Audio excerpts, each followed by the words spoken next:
According to the Holy Bible and cultural myths throughout the world, there were giants roaming the earth at one time.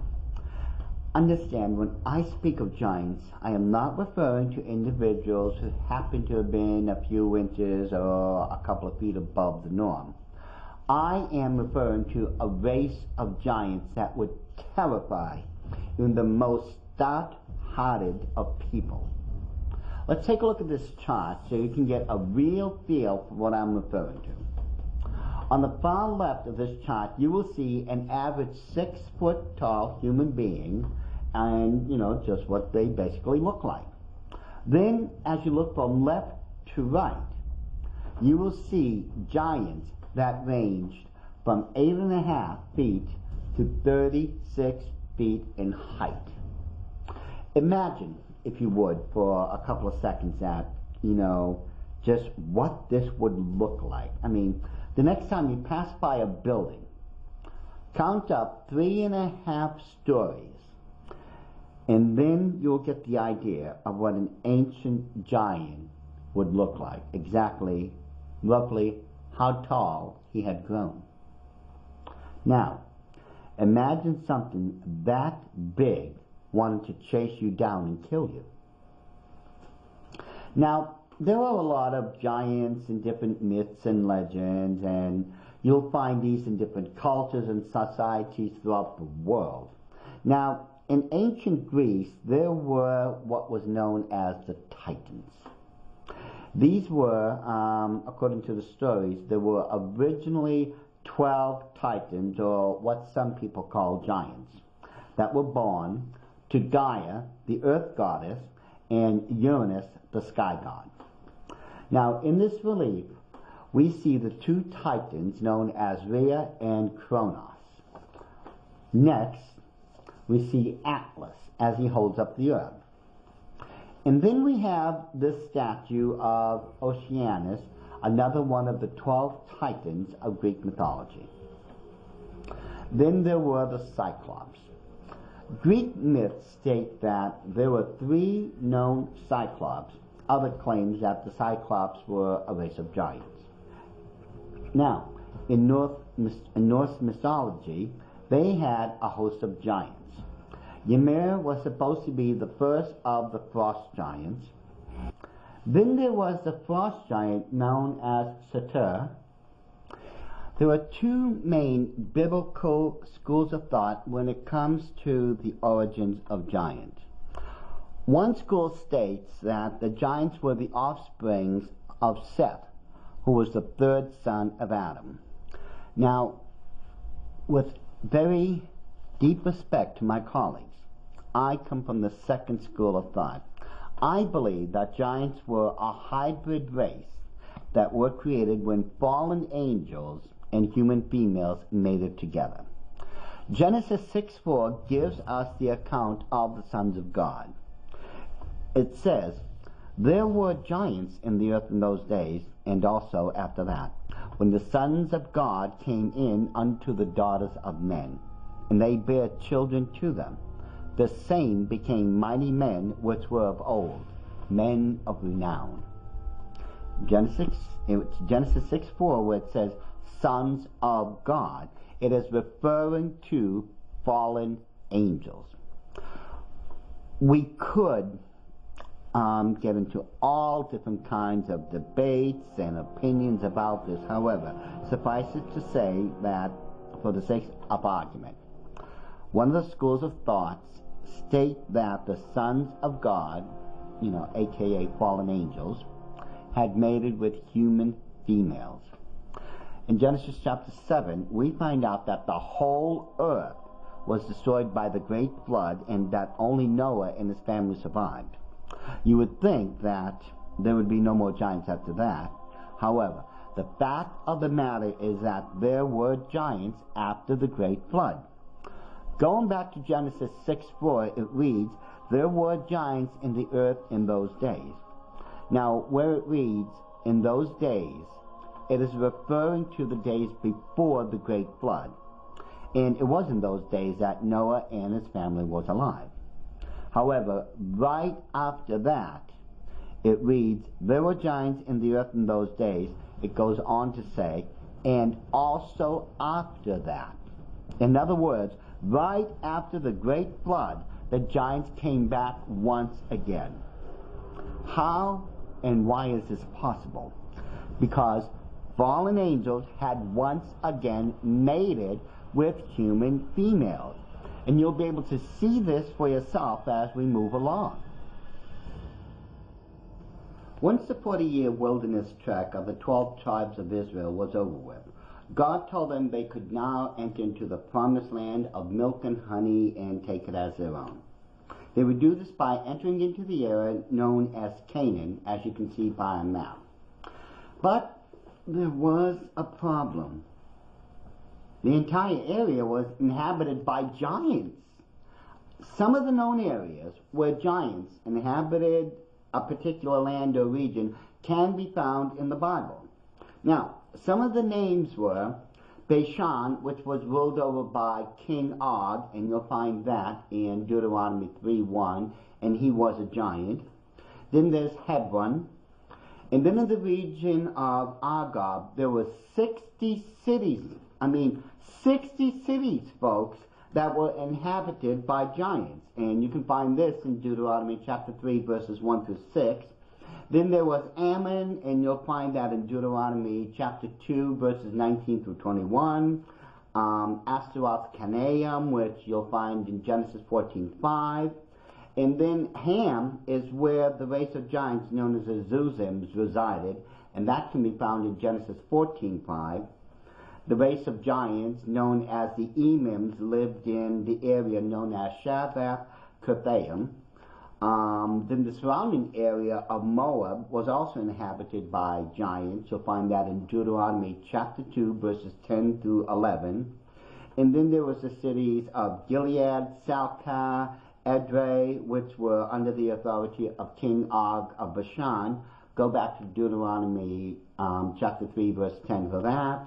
Then there was Rabbath, which was another place with giants, Deuteronomy 3:11. Then there was a coastal area of Astaroth, which had giants inhabiting that area. You'll find that in Joshua 12:4. Mount Hermon, under the reign of Og, had giants in it, Joshua 12:5. In the valley of the son of Hinnom, on the south side of Jerusalem, go to Joshua 15:8. In this area, there were also giants. Now, it's the area known as the south side of Jebusite, where Jerusalem is now located. Jebusite or Jebusai, according to Joshua 15:8 and 18:16, was at one time the name for Jerusalem. And it's critical to know this particular fact, that giants were living in and around Jerusalem. I will explain the reason why later. Now, aside from giants, there was another major problem that the Israelites were going to have to tackle. The land of Canaan, which they were about to move into, was infested with people practicing various forms of the occult and worshiping false gods. Now, in Deuteronomy 18:9 through 12, it reads, when thou art come into the land which the Lord thy God giveth thee, thou shalt not learn to do after the abominations of those nations.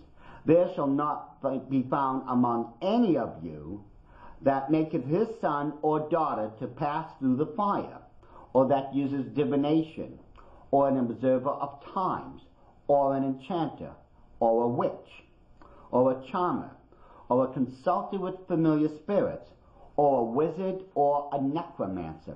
For all those that do these things are an abomination unto the Lord, and because of these abominations the Lord thy God doth drive them out from before thee. Probably because they posed a more immediate threat, the giants were to be tackled first, and then those who were practicing the occult would be next on God's list of things to deal with. Scriptures tell us by name that there are 4 races of giants. First, there were the Emims. In Genesis 14:5, it tells us of the Emims. Deuteronomy chapter 2 verses 10 through 11 tells us that the Emims were a great people and that there were many of them. They were also identified as being tall people just like the Anakims. And in verse 11, it identifies the Emims as giants. Now, the Anakims are the next race of giants we shall identify. As we just discovered in Deuteronomy chapter 2 verses 10 through 12, the Anakims were also identified as a race of giants. In Joshua chapter 11 verses 21 through 22, the Anakims were destroyed and their lands taken. And that's the land of Hebron, or as some would say Hebron, was given over to Caleb as an inheritance. You find that out in Joshua chapter 14 verses 12 and 15. We find out also that the land of Hebron was once under the authority of Abba, which you will soon learn was another giant. The Zamzumims or Zuzims was also a race of giants. In Deuteronomy chapter 2 verses 20 through 21, we find out that the Ammonites called the giants who resided there as Zamzumims, and that these giants were great, many, and tall.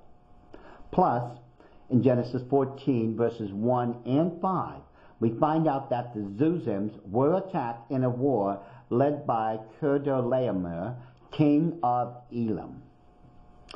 Now, it also appears that the Horites were another race of giants. In Genesis 14:5, it says in that verse that the Rephaims, which is a Hebrew word for giants, lived in Ashtaroth-Canaan, and the Zuzims, another race of giants, lived in Ham, and that the giants known as the Emims lived in Sheva Kirithaim. Then, in the next verse, verse 6, it says that the Horites lived in Mount Seir. Now, the Horites were included in the list of giants, which compels me to believe they were another nation of giants. Plus, Deuteronomy chapter 2, verses 11 through 12, also gives us another list of giants, and the Horims or Horites are also counted in that list, and we also find out in Deuteronomy chapter 2 verse 22 that, like the other races of giants, the Horims were also hunted down and destroyed.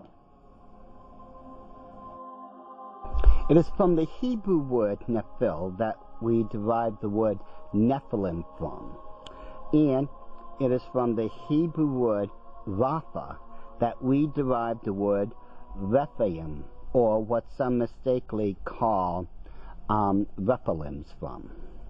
The word Nephil and Rapha are Hebrew words for the word giants. Neither word denotes a particular race or nation of giants. They don't. They're just simple words that denote giants. Too often, people will be using the words Nephilim and Rephaim to identify a particular race or nation of giants that never existed in the first place. There never existed a race of giants known as the Rephaims, and there never existed a race of giants known as the Nephilims.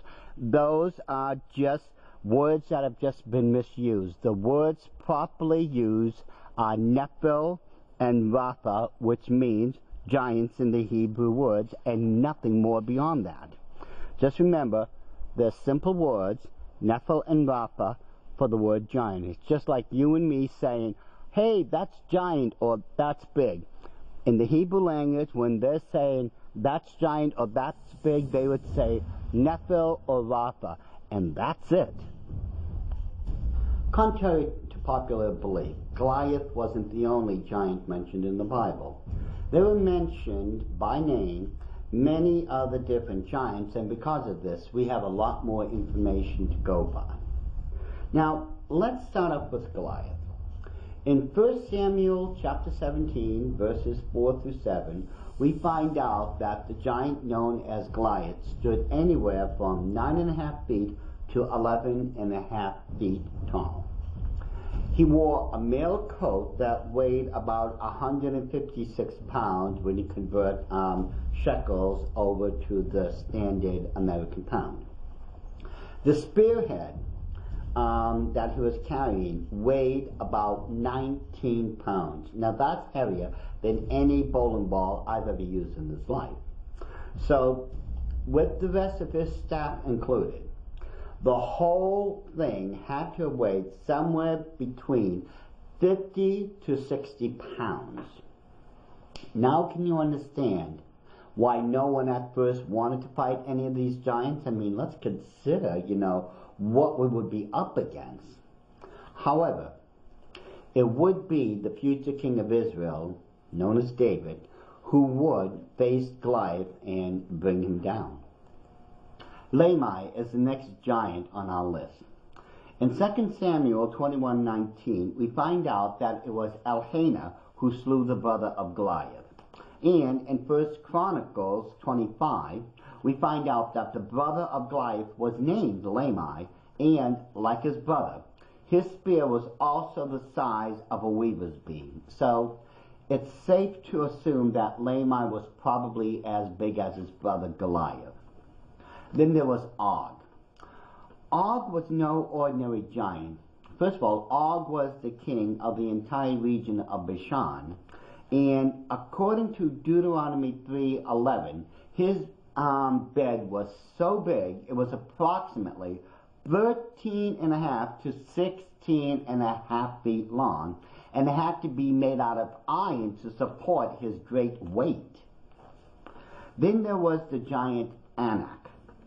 According to Joshua 13 and 21:11, Anak lived in the city of Abba. Abba was the father of Anak the giant. And Anak, according to Numbers 13:22, Joshua 15:14, and Judges 1:10, he had 3 sons. Those 3 sons were Ahiman, Shishai, and Talmai. Plus, it was from Anak that the nation of giants, known as the Anakims, came from. The city of Abba was named after Anak's father. And according to Genesis 36:27, Abba eventually became known as Hebron or Hebron. Then there was the giant of Gath. Here we have another giant that was a family man. In 2 Samuel 21 verses 20 through 22, an unknown giant is named. He had 6 fingers on each hand, 6 toes on his feet, and the same giant was eventually slain by Jonathan, the son of Shimei, and that he also had 4 sons who were also giants. 1 Chronicles chapter 20 verses 6 through 8 also identifies this person as a giant, and that he had 4 sons, and they were slain by King David and his servants. Then there's Saph, or who is also known as S.R.A. He was another giant according to 2 Samuel chapter 21 verse 18, and he was slain by Sabbakai the Hushathite. The same account can be found in 1 Chronicles 20 verse 4, except that Saph was also known as Shepai. And then there's Ishbi-Benob. According to 2 Samuel chapter 21 verses 16 through 17, he was another giant, and his spear had weighed 300 shekels. And it appears that he had personally marked King David for death. However, Abishai, the son of Zeruiah, killed Ishbi-Benob instead. Deuteronomy 3 verses 1 through 6 tell us that Og and his people were going to be utterly destroyed. In verse 6 we find out that men, the women, and children of every city under Og's reign were utterly destroyed. And then we have the Egyptian giant.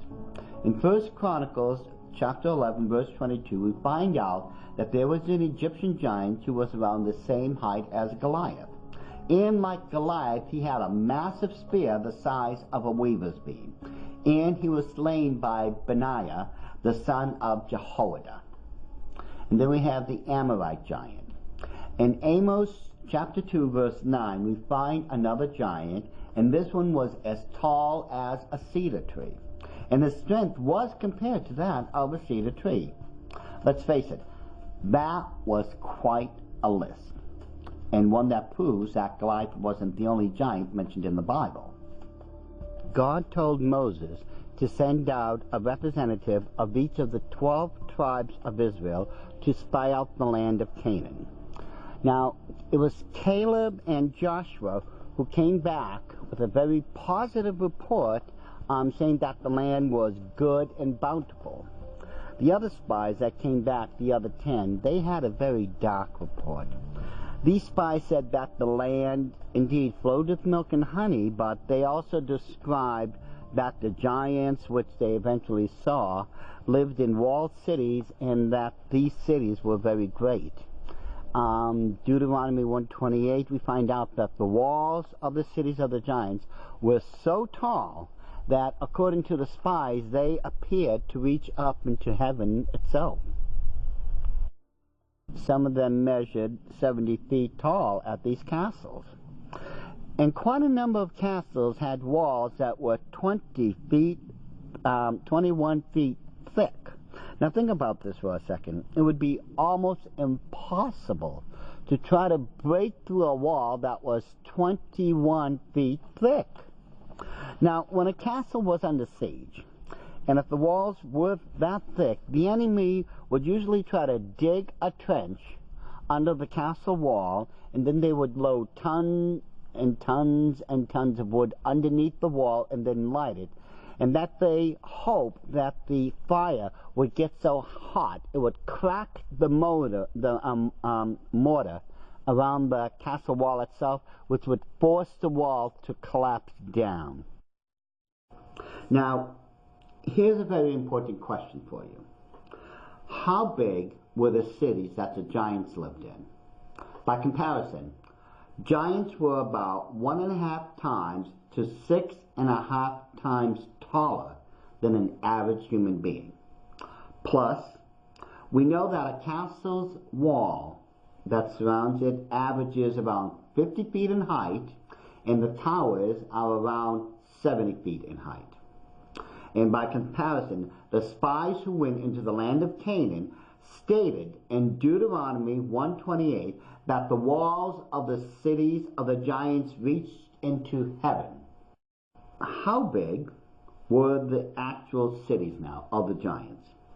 Knowing that a castle's wall was around 50 feet tall, and knowing that a giant was around 1.5 times to 6.5 times taller than a normal human being, the end result is that a giant's city wall, depending on how tall the giants were that inhabited that city, it could range anywhere from 75 feet to 320 feet in height. Plus, the thickness, the actual thickness of the city wall could range from 30 feet to over 130 feet thick. And this would have to be, those walls would actually have to be that thick, given the fact that the size of some of those giants were absolutely immense. Now that's not counting how much they weighed. Some of those giants were estimated to weigh more than 3 tons or more than 6,000 pounds, and some even weighed well beyond that. Now, knowing also that many castles had walls that were also surrounding towns which they were protecting, and some of those walls ran for a mile or two. Now, that would mean that the walls surrounding a city of giants could have been anywhere from 1.5 miles to 13 miles long. Now can you understand why most of those spies were so afraid that they said there was no way possible that those cities could be taken? Notice that the pyramid on your left, the pyramid of Menkaure, is considerably smaller than the one in the center, the Pyramid of Khufu. By comparison, the Pyramid of Menkaure is less than half the height of the Pyramid of Khufu. Still, it's important for you to remember that it stands 218 feet tall. Now, imagine looking straight up the Pyramid of Menkaure. You would be looking straight up the sides of a 22-story office building. Now, add 107 feet to that structure, you would now be looking up the side of a building that was over 32 stories tall. That's how tall some of the walls that surrounded the cities of the giants could have been.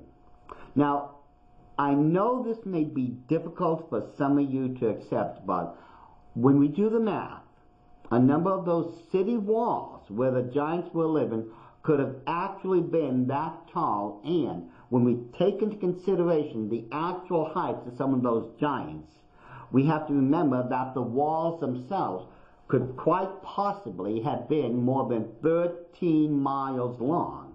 And yet, through faith, the giants and their cities were completely destroyed. Satan and his armies, if you recall, were cast out of heaven during the Great War. Since Satan couldn't take heaven for himself, well, he was going to take earth through this new army he had created, the army of giants.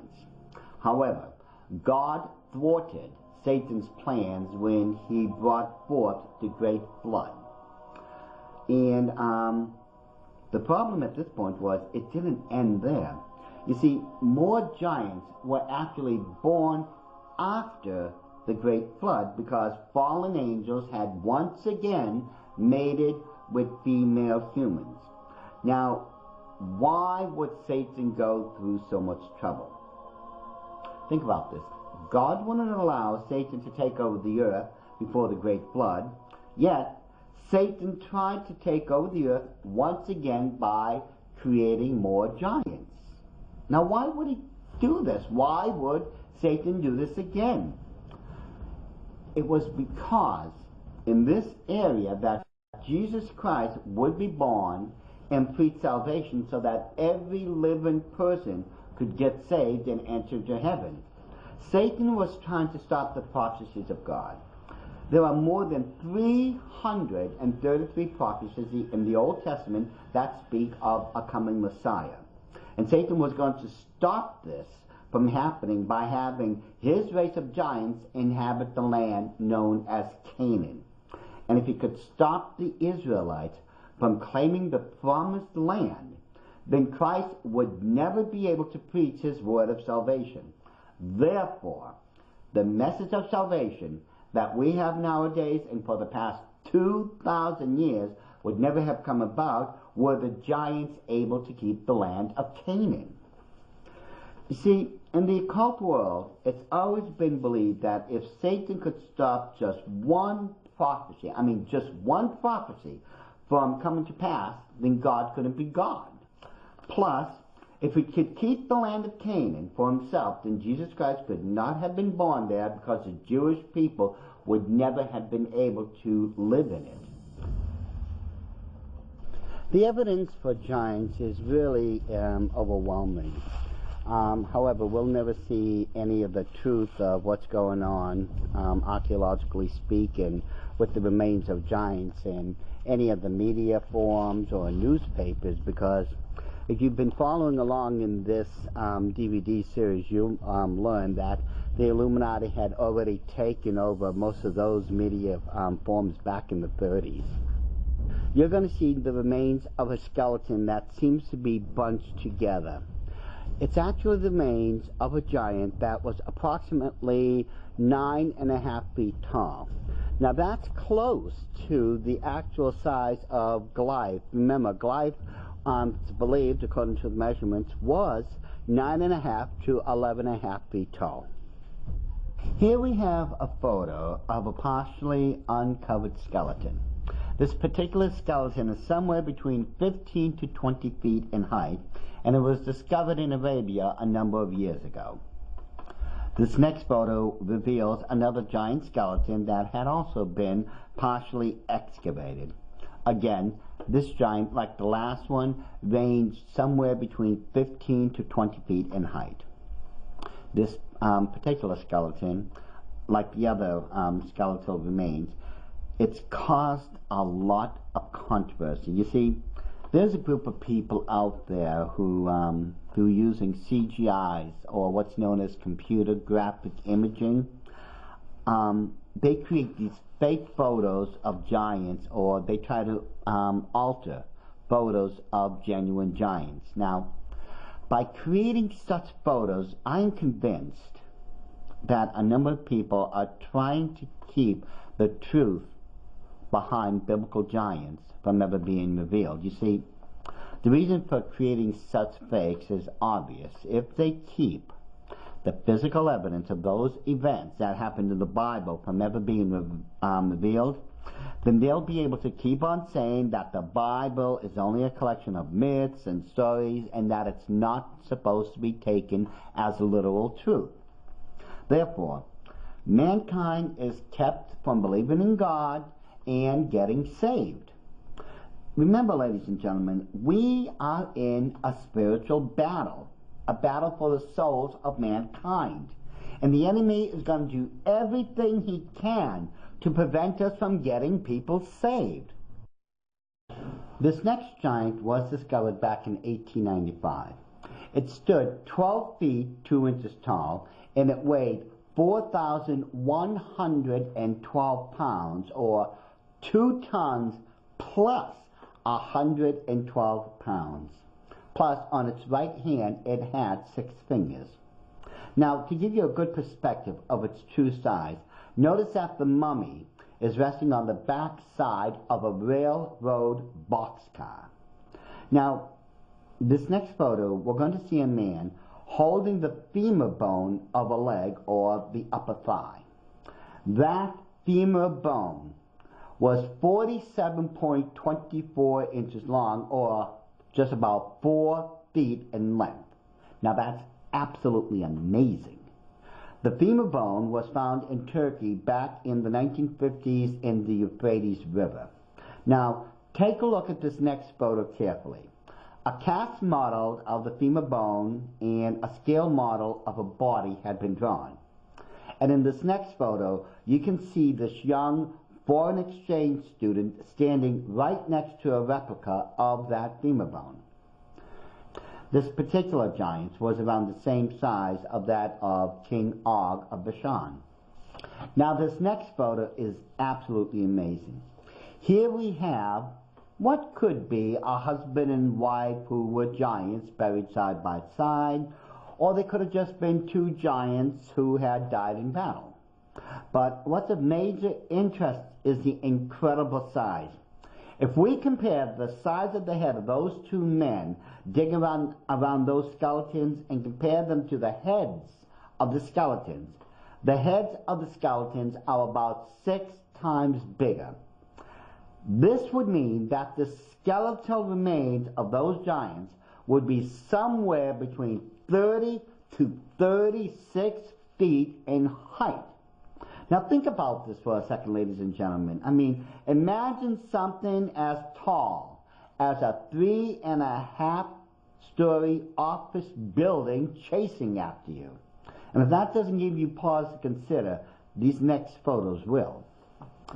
In this next photo, we see 3 axes, though it is my understanding that the original shaft of each axe had been replaced because the original shafts were in a very bad state of decay. That lady is around 5.5 feet tall, which would make the center axe somewhere between 11 to 12 feet in height. Now, think of that giant that was around 3.5 office stories tall, or 36 feet in height, chasing you down with a weapon like that. Now, in this photo, we have 4 heads of one-handed axes. These axes were found in Lake Magadi in the Kalahari Desert in Africa. It would quite literally have to take a giant to be able to wield something so massive and heavy. Archaeological evidence proved that giants were a biblical fact, a reality that made even the most stout-hearted soldier tremble with fear. Nowadays, we no longer have 30 to 36 foot tall giants, but we do have people who do meet the height requirements of some of the giants who were within the 8 to 9.5 foot tall range. At age 15, Robert was already 7 feet 10.5 inches tall, and he weighed 365 pounds. And you can tell by his photo that he wasn't fat, but he was exceedingly tall. Here was a photo of Robert standing next to his dad. Mind you, his father was 6 feet tall. And in this next photo, Robert is 8 feet and 11.1 inches tall and weighs around 439 pounds. Unfortunately, Robert died in 1940 when he was only 22 years old. He died because he got an infection around his ankle and it got out of control. Now, the doctor stated that Robert showed no signs of his height slowing down. Had Robert not died, who knows how tall he could have been. The point you need to remember is that Robert carried the recessive gene of the giants. Now, medically speaking, it is the pituitary gland that determines how tall a person is going to be. However, on a genetic level, it could also be that a person can carry the recessive genes of a giant within them. Now, there are plenty of other examples of modern-day giants. In this next photo, we have Ella Ewing of Gorham, Missouri, who lived from 1872 to 1912. She stood 8 feet 4 inches tall. The identified man on the right stood somewhere around 8.5 feet tall. This next photo shows us Machinov, who was billed as the Russian giant. He was 7 feet 11 inches tall when this photo was taken of him at the Hippodrome in London. When he was only 18 years old, Johann Asson stood 8 feet 9.25 inches tall and weighed 503 pounds. Upon his death, he stood 9 feet 2 inches tall. His mother was almost 7 feet 2 inches tall herself. After looking at modern-day giants, and especially when we look at the archaeological evidence, it's really quite easy to tell that giants once inhabited the earth. Satan had, through genetic manipulation, created the race of giants to, first of all, take over the land of Canaan to prevent the future prophecies of God from ever being able to come true. Next, if the giants weren't destroyed, then Jesus Christ would not have been able to have been in the land of Canaan and given us all access to heaven through his gift of eternal salvation. Plus, Satan had created the giants to create an army for himself. Since he couldn't take heaven, he decided he would take the earth. But still, he was prevented from taking over the earth by creating an army of giants. Nevertheless, Satan was able to take over the world for a season, as found in Matthew 4:8 and Luke 4:5, by getting people to follow him instead of God. Yet, the true brilliancy of Satan was shown when he used genetic manipulation to create the giants. After all, who in those days had ever heard of genetic manipulation? Obviously no one. But since Satan was the wisest of all of God's creation, he did understand such things and used that knowledge to his advantage. Now, that little secret that I was going to reveal. If you recall, I promised that I would reveal to you the second major reason as to why Satan created the race of giants. And I promised that I would prove to you that there was a direct connection between the race of giants and so-called aliens from outer space. And so I shall. I am a man of my word. I'm going to show you the direct connection between giants and aliens. However, not yet.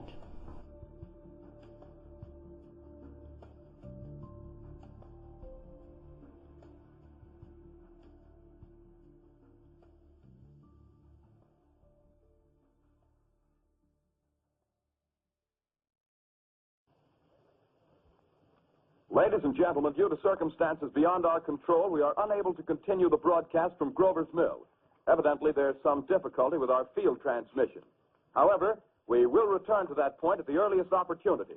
In the meantime, we have a late bulletin from San Diego, California. Professor Indelkoffer, speaking at a dinner of the California Astronomical Society, expressed the opinion that the explosions on Mars are undoubtedly nothing more than severe volcanic disturbances on the surface of the planet. We continue now with our piano interlude. As you will soon discover, this was not a good thing.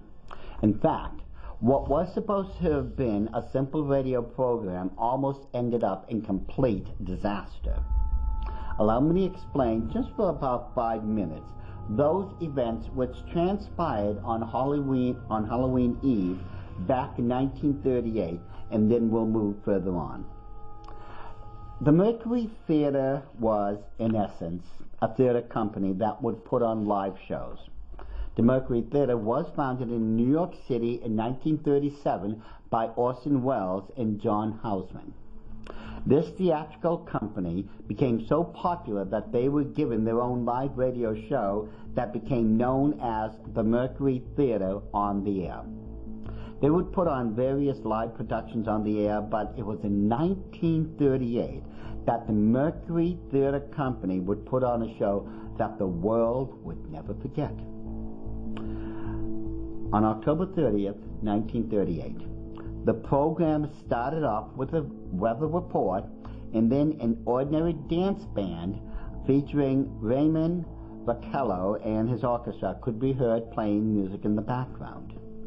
Suddenly, and without warning, the program is interrupted and there is a news flash about strange and unexplainable explosions happening on the planet Mars.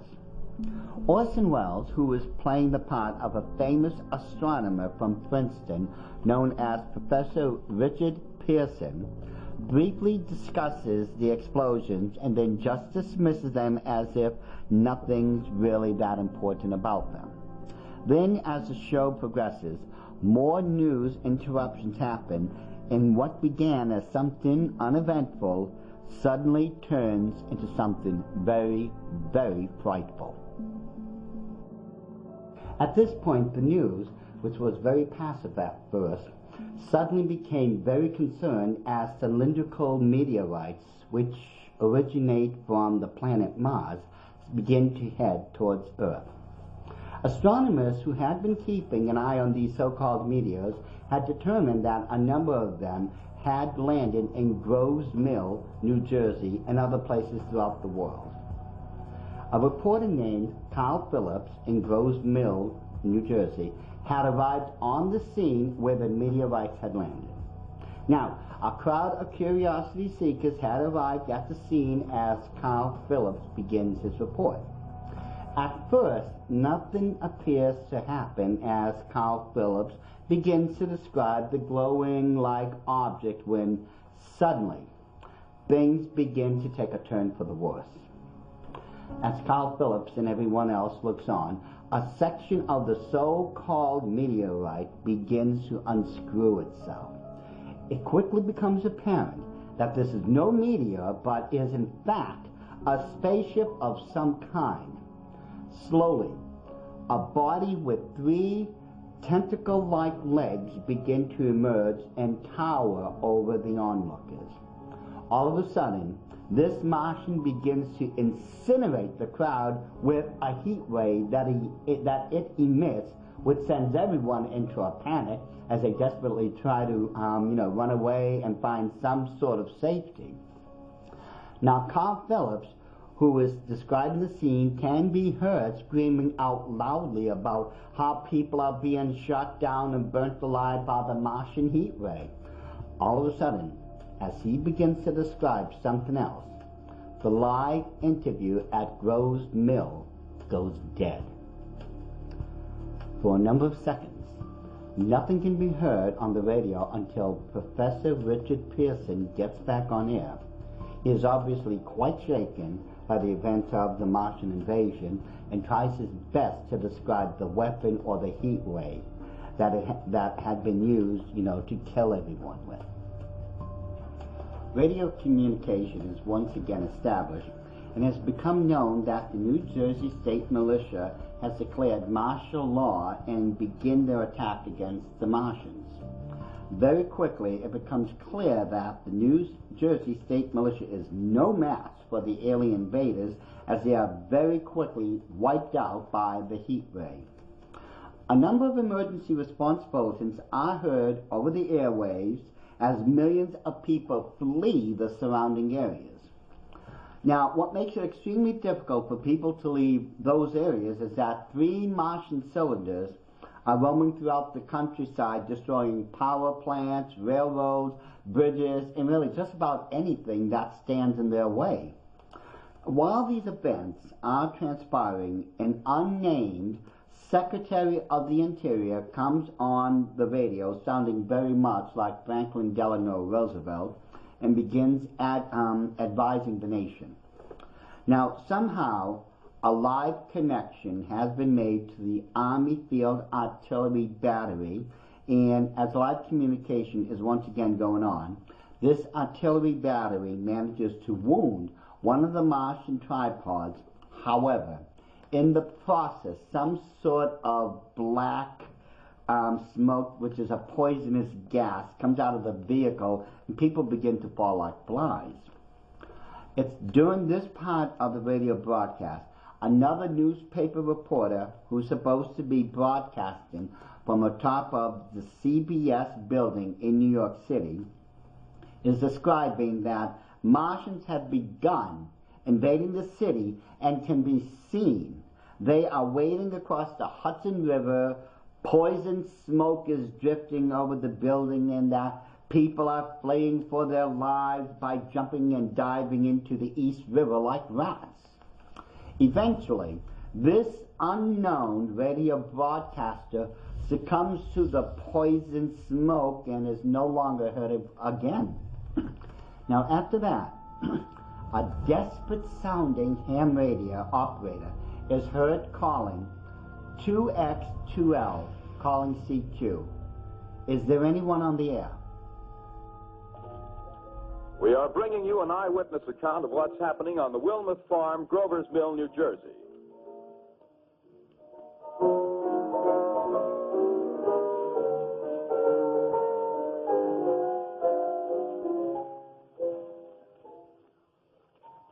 We now return you to Carl Phillips at Grover's Mill. Ladies and gentlemen, am I on? Ladies and gentlemen, here I am, back of a stone wall that adjoins Mr. Wilmuth's garden. From here, I get a sweep of the whole scene. I'll give you every detail as long as I can talk and as long as I can see. More state police have arrived. They're drawing up a cordon in front of the pit. About 30 of them. No need to push the crowd back now. They're willing to keep their distance. The captain's conferring with someone. Can't quite see who. Oh, yes, I believe it's Professor Pearson. Yes, it is. Now they've parted, and the professor moves around one side, studying the object, while the captain and 2 policemen advance with something in their hands. I can see it now. It's a white handkerchief tied to a pole. Flag of truce. Those creatures know what that means, what anything means. Wait a minute, something's happening. Humped shape is rising out of the pit. I can make out a small beam of light against a mirror. What's that? There's a jet of flame springing from the mirror, and it leaps right at the advancing men. It strikes them head on.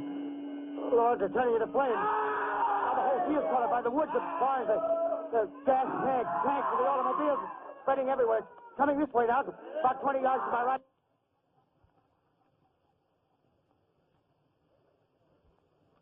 Ladies and gentlemen, due to circumstances beyond our control, we are unable to continue the broadcast from Grover's Mill. Evidently, there's some difficulty with our field transmission. However, we will return to that point at the earliest opportunity. In the meantime, we have a late bulletin from San Diego, California. Professor Indelkoffer, speaking at a dinner of the California Astronomical Society, expressed the opinion that the explosions on Mars are undoubtedly nothing more than severe volcanic disturbances on the surface of the planet.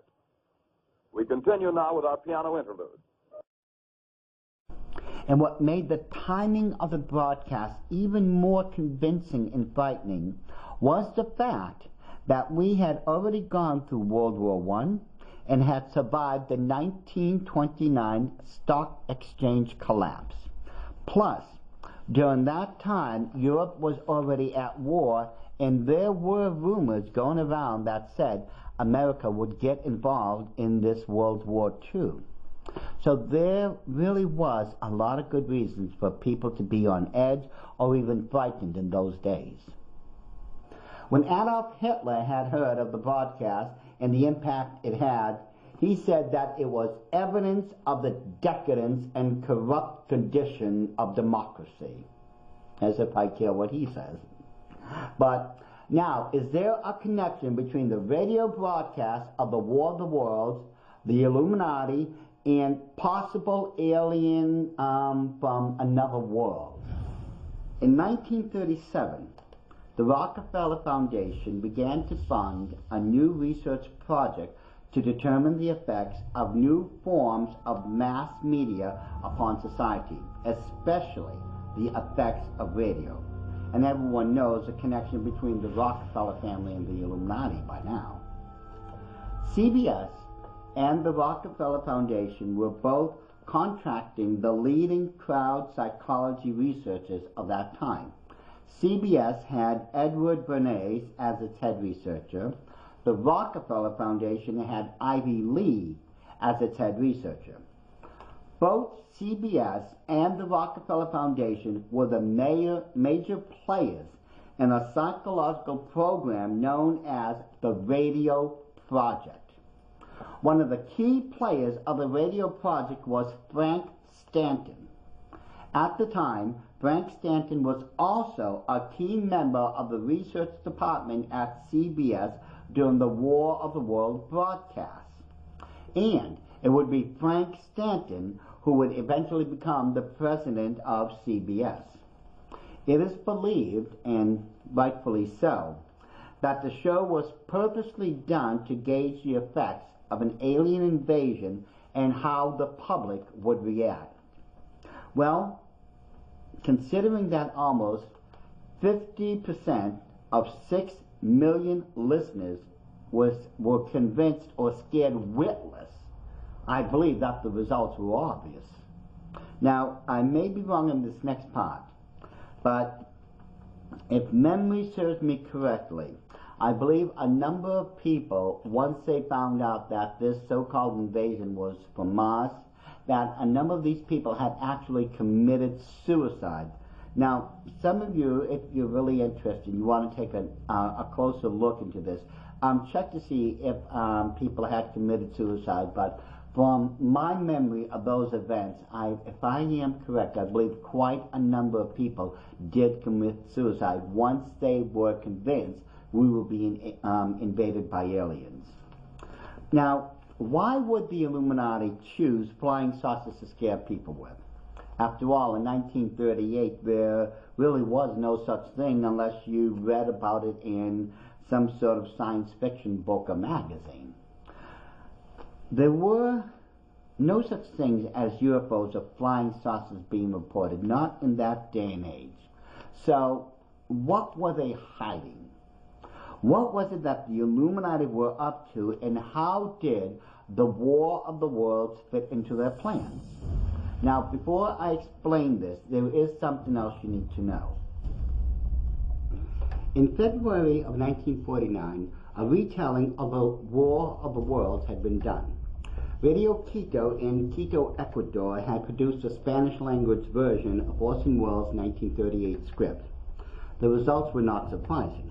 Quite literally, the broadcast had set off a major panic. Both the police and the fire brigades had rushed out of town to meet the aliens head on. Priests had thrown open the doors of their churches for people to come in and pray for God's intervention, but obviously there were no aliens for them to contend with. It had been discovered that the radio broadcast was nothing more than a hoax, but now the panic had turned into a riot. Hundreds of people had attacked Radio Quito in El Comercio, which was a local newspaper. There was at least 20 reported deaths in the riot and dozens of injuries. One of the deaths included a girlfriend of one of the producers of the show, and the other one involved his nephew. It was Leonardo Paez and Eduardo Alcaraz who had produced the radio show. While the panic was going on, Paez and Alcaraz were in the studio. Hundreds of people with gas-soaked newspapers were literally burning the building down. Many employees on the inside had to jump out of the windows just to save themselves. Plus, the building of El Comercio was damaged by fire. Paez and Alcaraz were forced to run for their lives while they escaped through the back door. It was Eduardo Alcaraz who was caught almost immediately, and he told the police that it was Leonardo Paez who pulled all the strings and wanted the broadcast to be nothing but a big hoax on the people. Leonardo Paez, according to different accounts, had vanished and was never seen in Quito again. However, supposedly he had moved to Venezuela for the rest of his life. Now, it certainly does appear that if people believe we are under attack from some sort of alien civilization from outer space, fear and panic will happen. In both cases, people became panicked once they believed we were being attacked by aliens, and many people had died as a result. So then, what is the connection with the possible crowd psychology experiment of 1938, the Illuminati, and possible aliens along with UFOs? Let's go immediately to section 3, where we will soon discover the answers.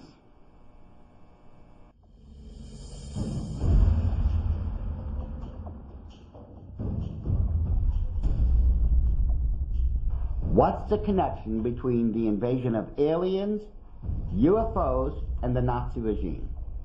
In 1938, Nazi Germany was in the middle of creating UFOs. This is a historical fact, and we're going to take a look at the physical evidence now. By definition, a UFO is an unidentified flying object. In other words, we cannot identify the flying object that we may have just seen. And just because the object cannot be identified does not mean it comes from outer space or that it's driven by some sort of alien being. It simply means, for the time being, we cannot identify the flying object we have seen. Now, let's begin with this first photo. It is definitely saucer-shaped with the circular bulge at its top. This next photo is a German Brill flying saucer.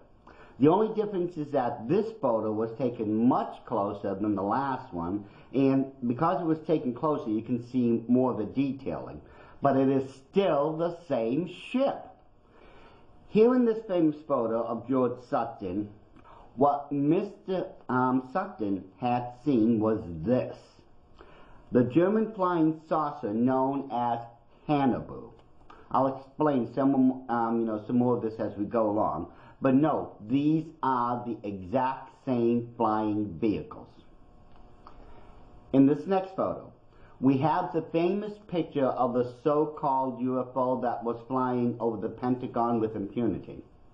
However, what was actually photographed was this: a new and improved model of a German Brill flying saucer. On July 7, 1947, the day of the famous Roswell, New Mexico crash, this photo of a so-called UFO had been taken.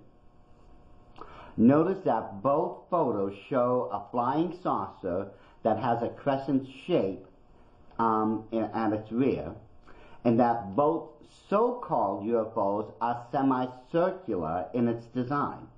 This, again, is a perfect match. In the same year, 1947, Kenneth Arnold, who is considered to be the father of the modern-day UFO movement, in his book, The Coming of the Saucers, showed a drawing of what he had seen the day over Washington. When we line up what Kenneth Arnold had drawn, along with the flying saucer that was created by the Nazis, they match up again. You may be wondering, how can the photos of flying saucers from outer space, which we had first looked at back on DVD 9, Section 3, be matching up with these Nazi ships? After all, UFOs are supposed to be from an advanced civilization way off in outer space, aren't they? The answer, I think by now, is pretty obvious. There are no such things as flying saucers from outer space being driven by aliens from another world and from some sort of advanced civilization. And if these photos are supposed to be evidence of an advanced civilization, answer me this. Why do they have the same landing gear that our airplanes have, and why do they have 60mm cannons under them and around some of them? Surely if these are advanced flying saucers, they wouldn't have the exact same landing gear we have. They would be using something else. I mean, even something possible like electromagnetic fields that allows them to move vertically instead of having to take off horizontally. Now, it was on July 7th, 1947, in Roswell, New Mexico, a flying saucer believed to have been from outer space had crash landed. On July 8, 1947, the local newspaper, the Roswell Daily Record, had reported the incident, which began to get nationwide attention. On the following day, General Ramsey, who was put in charge, stated that no flying saucer was recovered and that it was, in fact, a weather balloon that had crash landed. And those who had been involved in retrieving the so-called UFO, later they recanted their stories. Now, the big question is, was the government covering something up? You know, the United States government, were we hiding something? Of course we were. I mean, folks, for goodness sakes, our government has been involved in more cover-ups than the entire nations of the world combined. But what were they covering up this time? According to the government, they were trying to keep everyone from finding out about a secret project of ours known as Project Mogul. Project Mogul involved high-altitude weather balloons, and supposedly the one discovered in Roswell was one of those balloons that we had been using to spy on the Soviet Union with. A fanciful tale, but that's all it was. I don't believe for 1 minute that's what they were covering. They weren't covering that up. There was something else going on here. And I know they were covering up flying saucers, but not the fictitious ones that come from outer space. They were covering up the ones that come from inner space. In other words, flying saucers that had been created with human hands. Remember, we have already shown that Nazi Germany was heavily involved in manufacturing flying saucers, or what some people call UFOs. As soon as Roswell and the incident that had happened there, our government rushed in immediately to cover up those events. A cover-up project known as Project Sign had been started. The problem was there was way too many people who had witnessed what had happened, and they were unwilling to let the situation go. This was one of those very desperate situations that needed to be handled immediately. It could not become known we were the ones behind making the flying saucers. America could not have the finger pointed at itself for something like that. Remember, we were the good guys. We didn't support the Nazis in any way, let alone have any covert projects. So, in 1948, once it had been determined the incident was not going to die easily, our government created Project Sign to discredit anyone who was saying that the Roswell incident involved UFOs and aliens from another planet.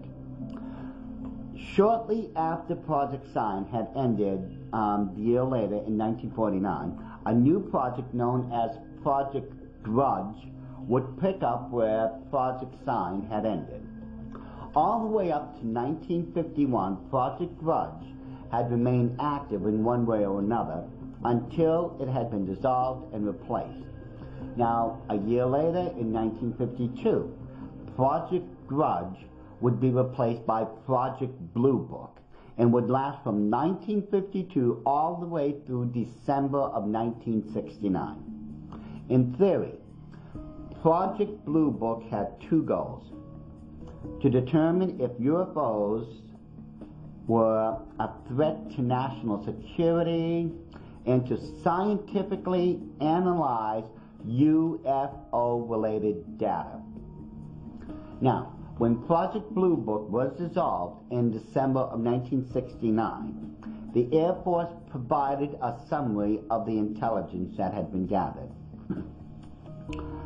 No UFOs reported, investigated, or evaluated by the Air Force was ever an indication of threat to our national security.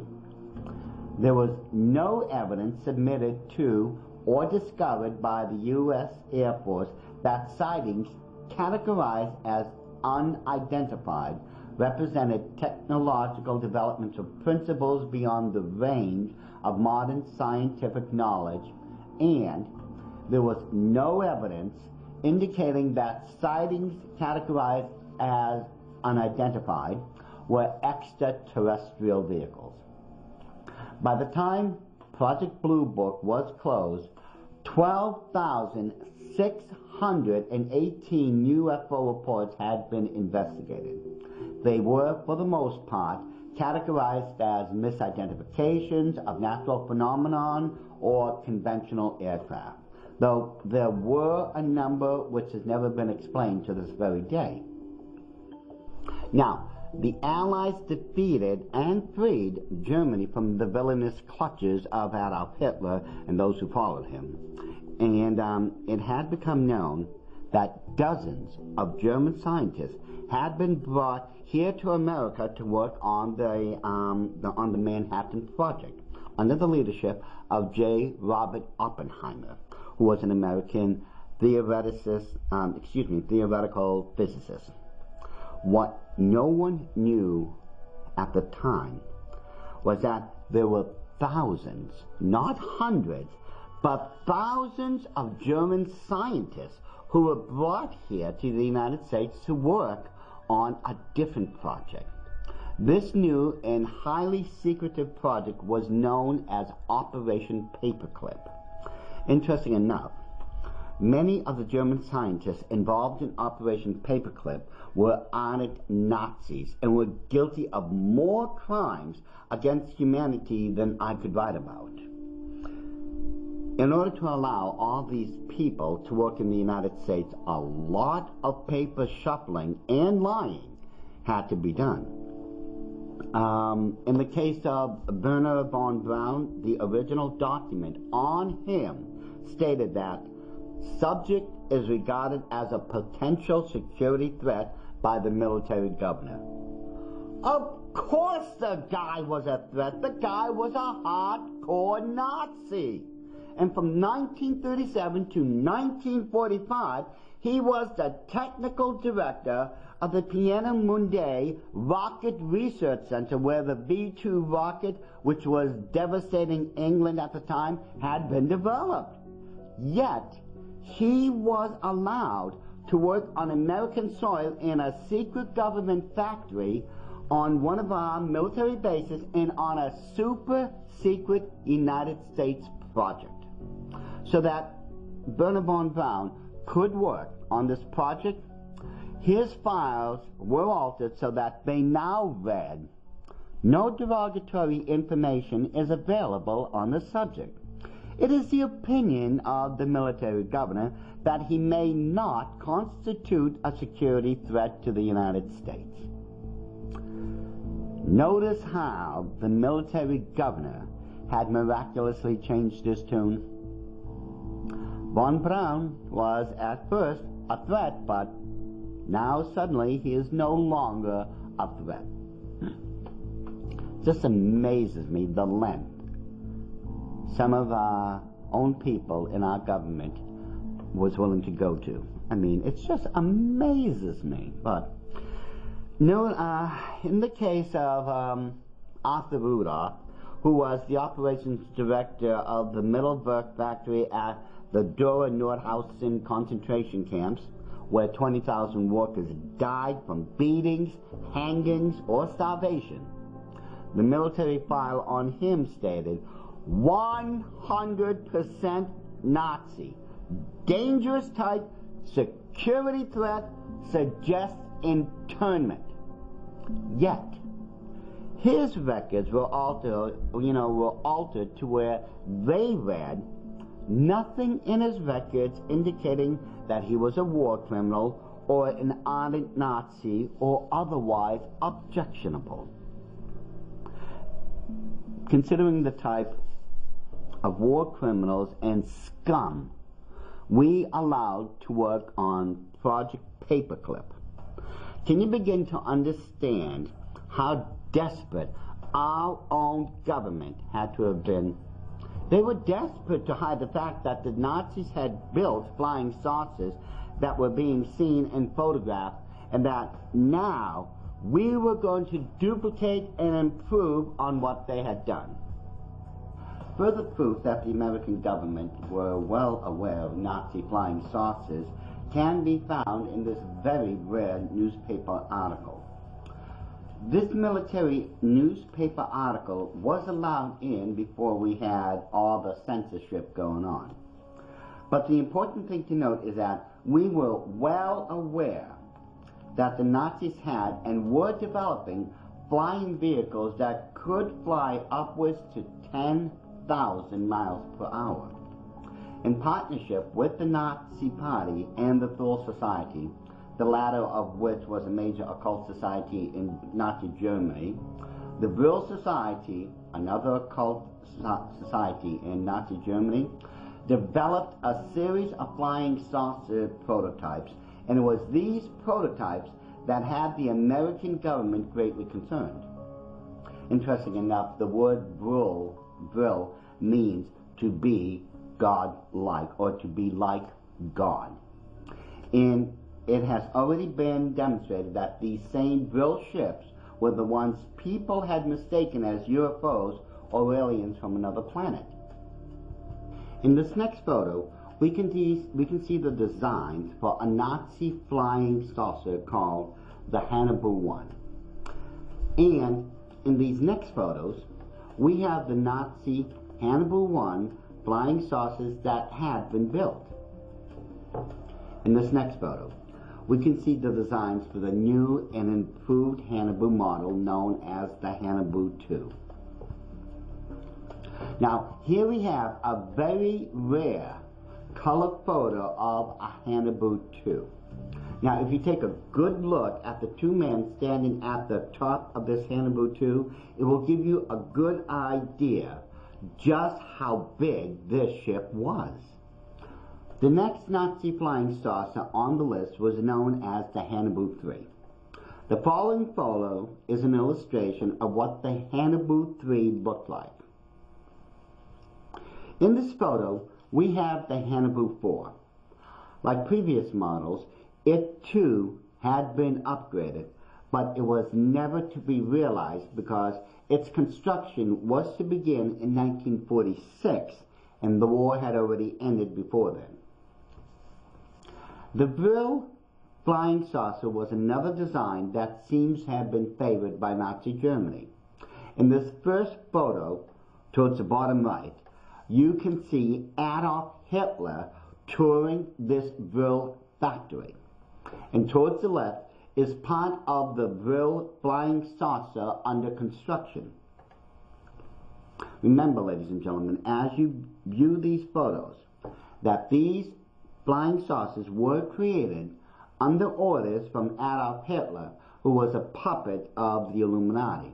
And when the Illuminati told Adolf Hitler or anyone else what to do, they did it. And these ships were being built in cooperation with the Thule and the Vril societies of Nazi Germany that were also occult groups. Now, another one of the Nazi created flying saucers was known as the Flugzeug. The designs for this particular flying saucer, or what is also known as a lenticular flying disc, called for it to be a one-man spaceship. The classical flying saucer design was basically designed by Dr. Rudolf Schreiber, and it would be Dr. Miether, who was another brilliant Nazi scientist, who would modify the design in early models, and he worked on these for quite a number of years. Now, by the time 1945 rolled around, this particular flying saucer was about to be put into mass production. However, the factories in Prague were being overrun by the Allies, so needless to say, the Nazis were never able to complete this project. What was called Die Glocke, or translated from the German, the bell, was one of the most interesting of all Nazi-designed flying saucers. Instead of having any saucer shape like so many of the other flying saucers had, this one actually had a bell-shaped design to it. And what's really interesting about it is that it was designed in a way that it would allow it to lift up vertically instead of using a mile-long runway and take off from it vertically. And this was of critical importance because Allied forces were literally destroying the airfields of Nazi Germany, so improvement on flying saucers were going to have to be made if they were going to be put into operational use. In these next two photos, you can see the takeoff pads or circles that the flying saucers known as Die Glocke would be taking off from. And if you notice, there are no runways.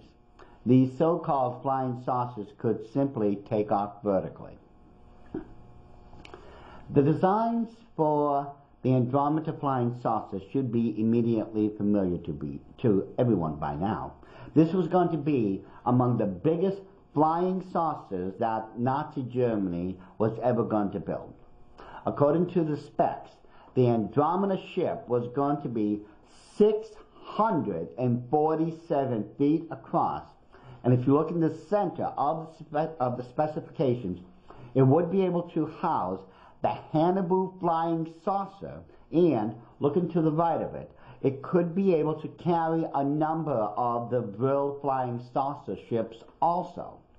In other words, the Andromeda ship was going to be a mother ship, a flying saucer ship that could carry multiple flying saucers within itself. Now, isn't this part of the propaganda you and I have been fed for almost 75 years by now? Think about this, that, you know, there could be motherships that could be flying overhead. I mean, this would astound anyone who would see anything of this size. We don't have anything this big. But it had been designed by Nazi Germany itself 75 years ago. Think of the improvements we must have made on those ships by now. Once America had the Nazi scientists and the designs for all sorts of UFOs in their hands, the military government went into high gear. So-called UFOs were no longer being made by Nazi Germany, but by our own military personnel. If you remember, this was the classic flying saucer design that had been created by the Nazis back in 1945. Here we have the new and improved version known as the Abaca, which had been built here on American soil using Nazi technology. The Abaca, like the Bell, was also designed to where it could take off vertically instead of horizontally on a runway. An improved version of the Abaca was in the making in 1959, but it never became realized. Now, under the covert operation known as Project Silverbug, another flying saucer-like vehicle had been created. A perfected version of the very first lenticular reentry vehicle had been designed, and it would have a spade-like appearance to it. Eventually, it would be improved upon by military personnel, as this next photo testifies to. This would be done under the covert operation known as Project Y, and would be created as a much superior version of the Abaca, or the classic flying saucer vehicle. If you'll remember, it's the pyramid-shaped or triangle design UFO that we have already looked at. This particular design, which was created under the Aurora Project, has been seen throughout the world in places like Belgium, Japan, England, and even in different parts of the United States, and was featured in the Discover magazine. It's the exact same triangle design which we have already seen in previous photos back in DVD 9, Section 3. And, like other UFOs that was built in America, it eventually became improved upon. In this next photo, we have the Lockheed S.R.A. penetrator, sleeker in design to the TR-3B we just viewed. Eventually, one of the greatest stealth planes ever created had become a reality. Here we have the Lockheed 117E stealth reconnaissance vehicle. And it's easy to tell that the design came from the triangle-shaped flying saucer, or what is known as the TR-3B. Once again, if you ladies and gentlemen will recall, we had all looked at quite a number of the classic flying saucer design that was created by the Nazis. At first, they were known as Avro cars. However, as always, the United States military improved upon them. In this next photo, we have the perfect example of what looks like a classic flying saucer. It is now designated as another lenticular reentry vehicle, or LRV for short. It is 40 feet long, and unless you're looking at it from above, most people would swear that they had just seen a genuine UFO from outer space. Kenneth Arnold, who has been called the father of the modern-day UFO movement, in this next photo, is showing a drawing he claims of a UFO that he personally saw back in 1947.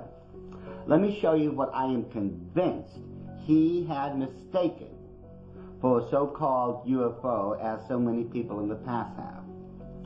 In this photo, you will see what is known as the German Hortenho 9.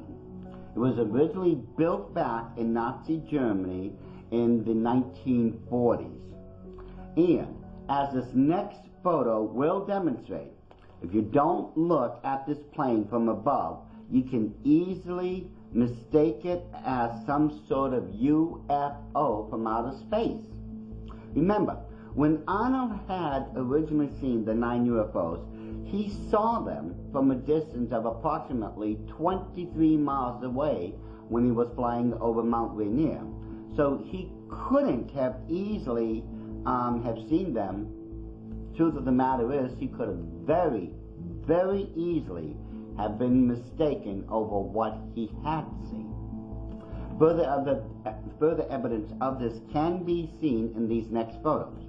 The first photo will show you 9 Horton Ho 9s sitting on Nazi runway, and the next photo shows another formation of the same plane sitting on another Nazi runway.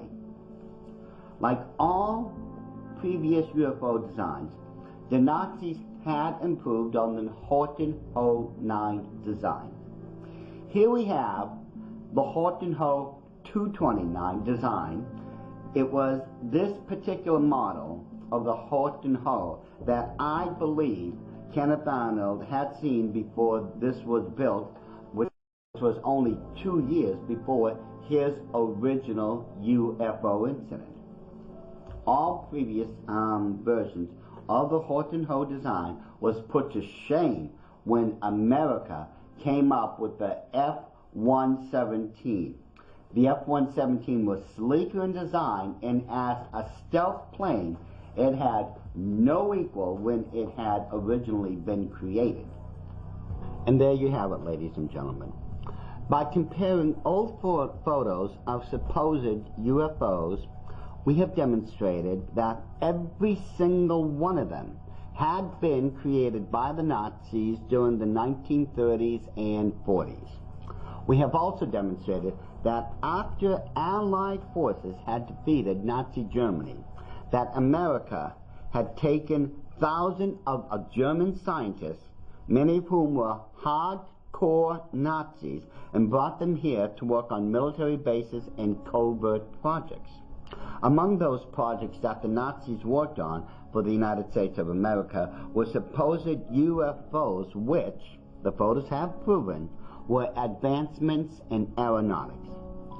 I am convinced that Kenneth Arnold, along with thousands of others, have made a serious mistake. They all believed that they had seen UFOs from another planet flying around the world. However, photographic evidence, flying saucer designs, and historical facts have proven otherwise. Now the big question is, why? Why has the American military and branches of the intelligence community gone through such length? What was the military hiding back in 1947 during the Roswell incidents? Well, the answer to this is obvious. They were hiding the fact that UFOs were not vehicles from outer space or a far-off distant planet. No, UFOs were made in inner space and not outer space.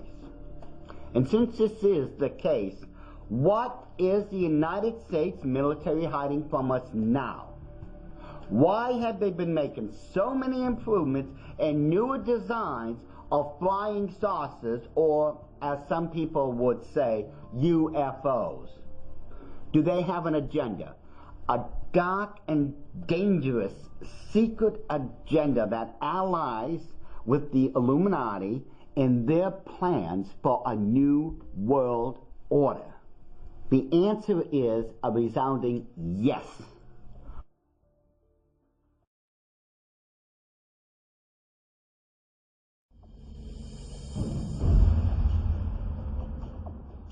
How have they been, the military now, been conditioning us to continuously believe from one generation to the next in UFOs? Mainly through movies and television shows. We're going to first examine a number of movies, mainly from around the same period as the Roswell incident, and try to determine the conditioning process that has been used on all of us. In the opening scenes of this movie, everyone is seen around Washington, D.C., looking at various monuments, playing baseballs, and having picnics.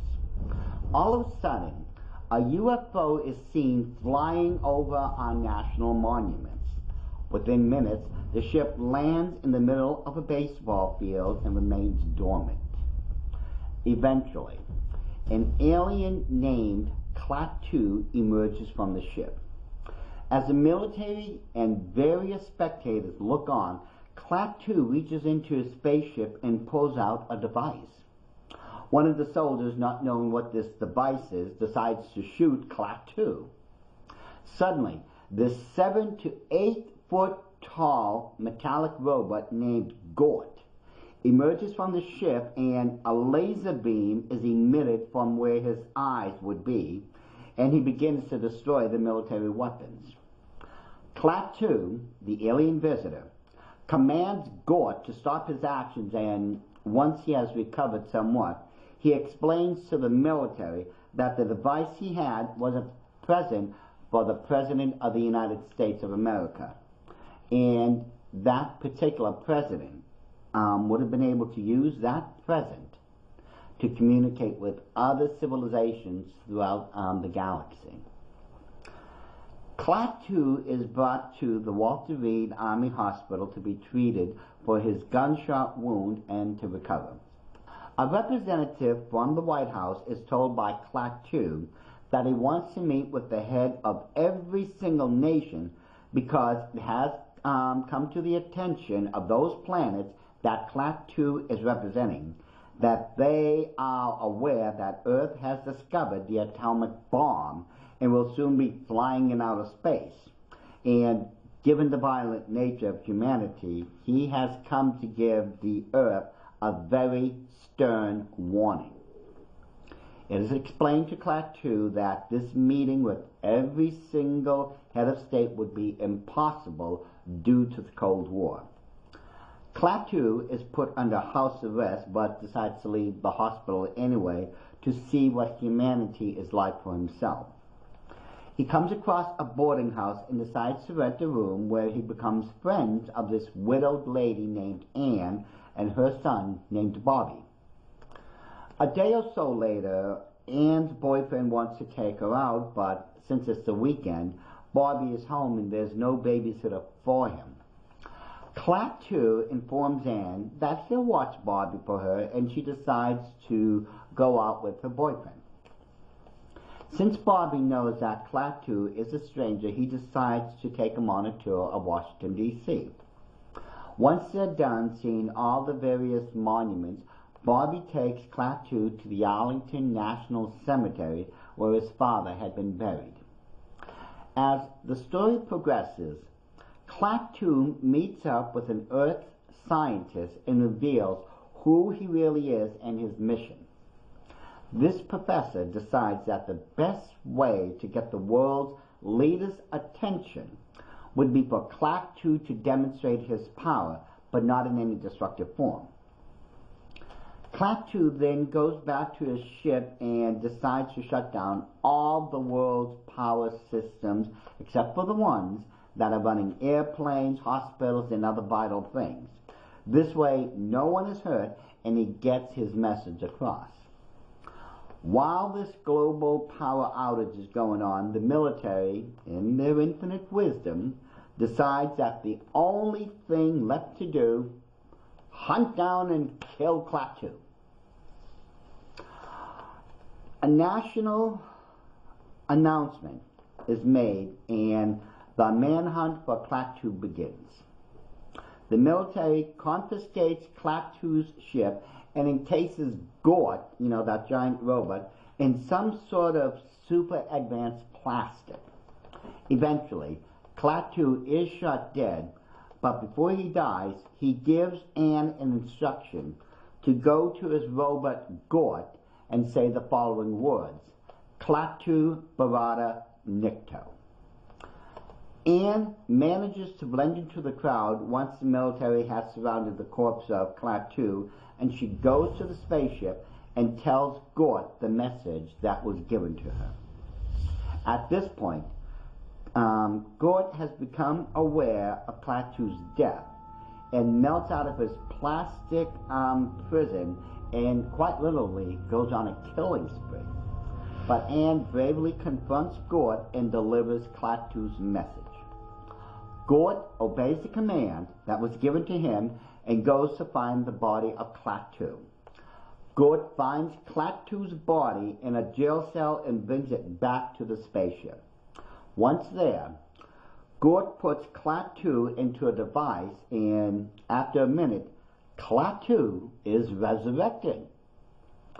Klaatu then takes Anne and escorts her off of his ship because he is about to leave the Earth. Right before he is about to depart, Klaatu gives the people of the Earth a warning that they need to straighten up because the consequences would be too dire for them to handle. They need to learn to be a peaceful people. However, he leaves that decision up to them and he flies off. The end. Now, was there anything at all in this movie that looked familiar to you? Something that you had already seen? Let's move on. In the opening scene of Earth versus the Flying Saucers, a scientist and his fiancée are driving down the highway and encounters a flying saucers. Accidentally, the tape recorder that's in the back of the car had been left on and records a very strange, high-pitched humming sound. After the flying saucer leaves, the scientist and his fiancée reach their destination, which is an underground military bunker where, for several months now, they have been sending rockets into outer space. For some unknown reasons, the rockets are being blown up once they achieve orbit, and eventually it does become known that the aliens were the ones behind the rocket's destruction. As the story progresses, the aliens begin to make their presence known, and in a massive wave, they begin to attack the Earth. The military arrive with their weapons and began to open fire on the flying saucers that had landed, and the aliens, but the military quickly discovers that they are absolutely no match for the aliens' advanced technology. During one of the encounters with the military, the aliens capture and bring aboard the spaceship a very important general. After they speak with the general, it soon becomes clear he is not going to help them. So the aliens decide to use a mind probe on him, which quickly turns him into a mindless zombie type of thing. Shortly thereafter, the scientist and his fiancée are also brought aboard the flying saucer, where they soon discover what happened to the general, who happens to also be this lady's father. Somehow, the scientist and his fiancée manages to escape and begins to develop an anti-gravitational device that will bring the spaceships down. Once they have captured an alien, which looks like one of the so-called Greys everyone is talking about, they learn all the information they need to know and create the anti-gravitational device. The aliens become aware of this device and begin an all-out assault. However, a number of these anti-gravitational machines have already been assembled and loaded onto military vehicles. One by one, the flying saucers are brought down, and in the end, they are completely defeated. The end. Now, let me ask you once again, was there anything in this motion picture that was familiar for you? Something that you may have already seen throughout this DVD series? And I'm not referring to the gray aliens either. Anything? The original 1951 movie, The Thing from Another World, takes place at the North Pole. A team of scientists and military personnel sees an unidentified object on the radar screen. So whatever it was so huge that it was actually affecting compasses and throwing them off entirely. It's then decided that they would fly off to the area where the object could possibly be and investigate what's going on. Eventually, the team makes it to the location and discovers that what this thing is, whatever it is, has crashed through the ice and is now locked underneath in the water. As they were trying to determine the size and shape of this unknown object, it quickly becomes apparent that this object is perfectly round. Finally, they realize that it has to be a flying saucer. And their suspicions are confirmed when they find some sort of fin sticking out of the ice in the area, just, where they were just examining it. It's decided at that point, due to an incoming snowstorm, that they will use a thermal device to melt the ice so that they can try to get into the spaceship. Unfortunately, once the thermal device has been used, a self-destruct mechanism within the ship goes off and nothing of the spaceship is left. However, the alien inside of the ship is frozen in another section of the ice, so they decide to cut the block of ice free, and they bring the frozen alien back to their base camp. Once the block of ice has been secured, the officers in charge decide to call a superior, but due to a coming snowstorm, they can't get back any orders that they can understand. All that they know at this point is that they're supposed to make sure nothing happens to the alien that is still frozen in that block of ice. As the movie progresses, the ice block that was holding the alien locked inside was accidentally melted because of an electric blanket, and the creature is set free. This space creature begins to go on a killing spree, and when the military confronts him for the first time, they quickly discover that their bullets are completely ineffective against him. The scientists figure out, through a number of experiments, that this creature is nothing more than a glorified plant that needs blood in order to survive. So it's sort of like a vampire plant, if you would. I mean, if that makes sense, but that's the movie. Once again, the creature manages to break into parts of the camp, and since bullets didn't affect him, it's decided that they would douse him with gasoline and light him on fire. Eventually, in a final confrontation, it's decided that they would try to cook the creature with something hotter than gasoline. They would cook him with electricity.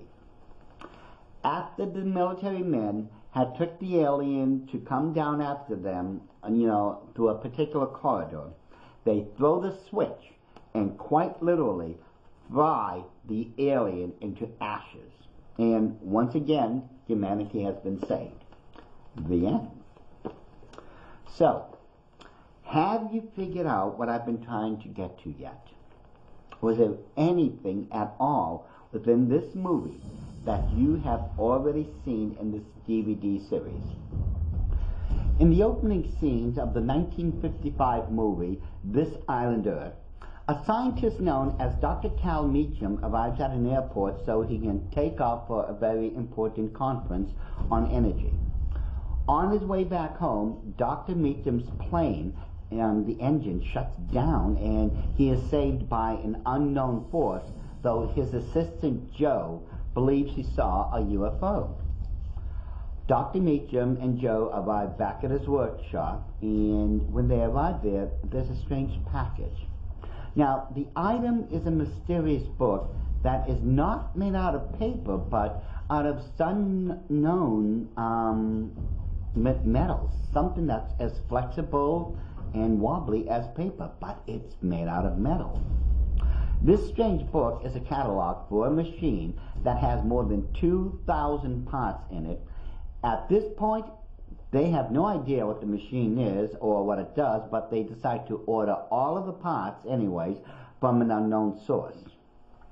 A person who is known as Exeter contacts Dr. Meacham on the interocitor that was assembled and explains to him that he has passed a test to determine his level of intelligence. Dr. Meacham is invited to join a team of scientists who are working together for the advancement of humanity by creating various sources of energy. Out of scientific curiosity, Dr. Meacham agrees to become part of this team and is flown out to meet them all. It's obvious that everything is not exactly what it appears to be, especially when Exeter and his assistant, known as Brock, appears.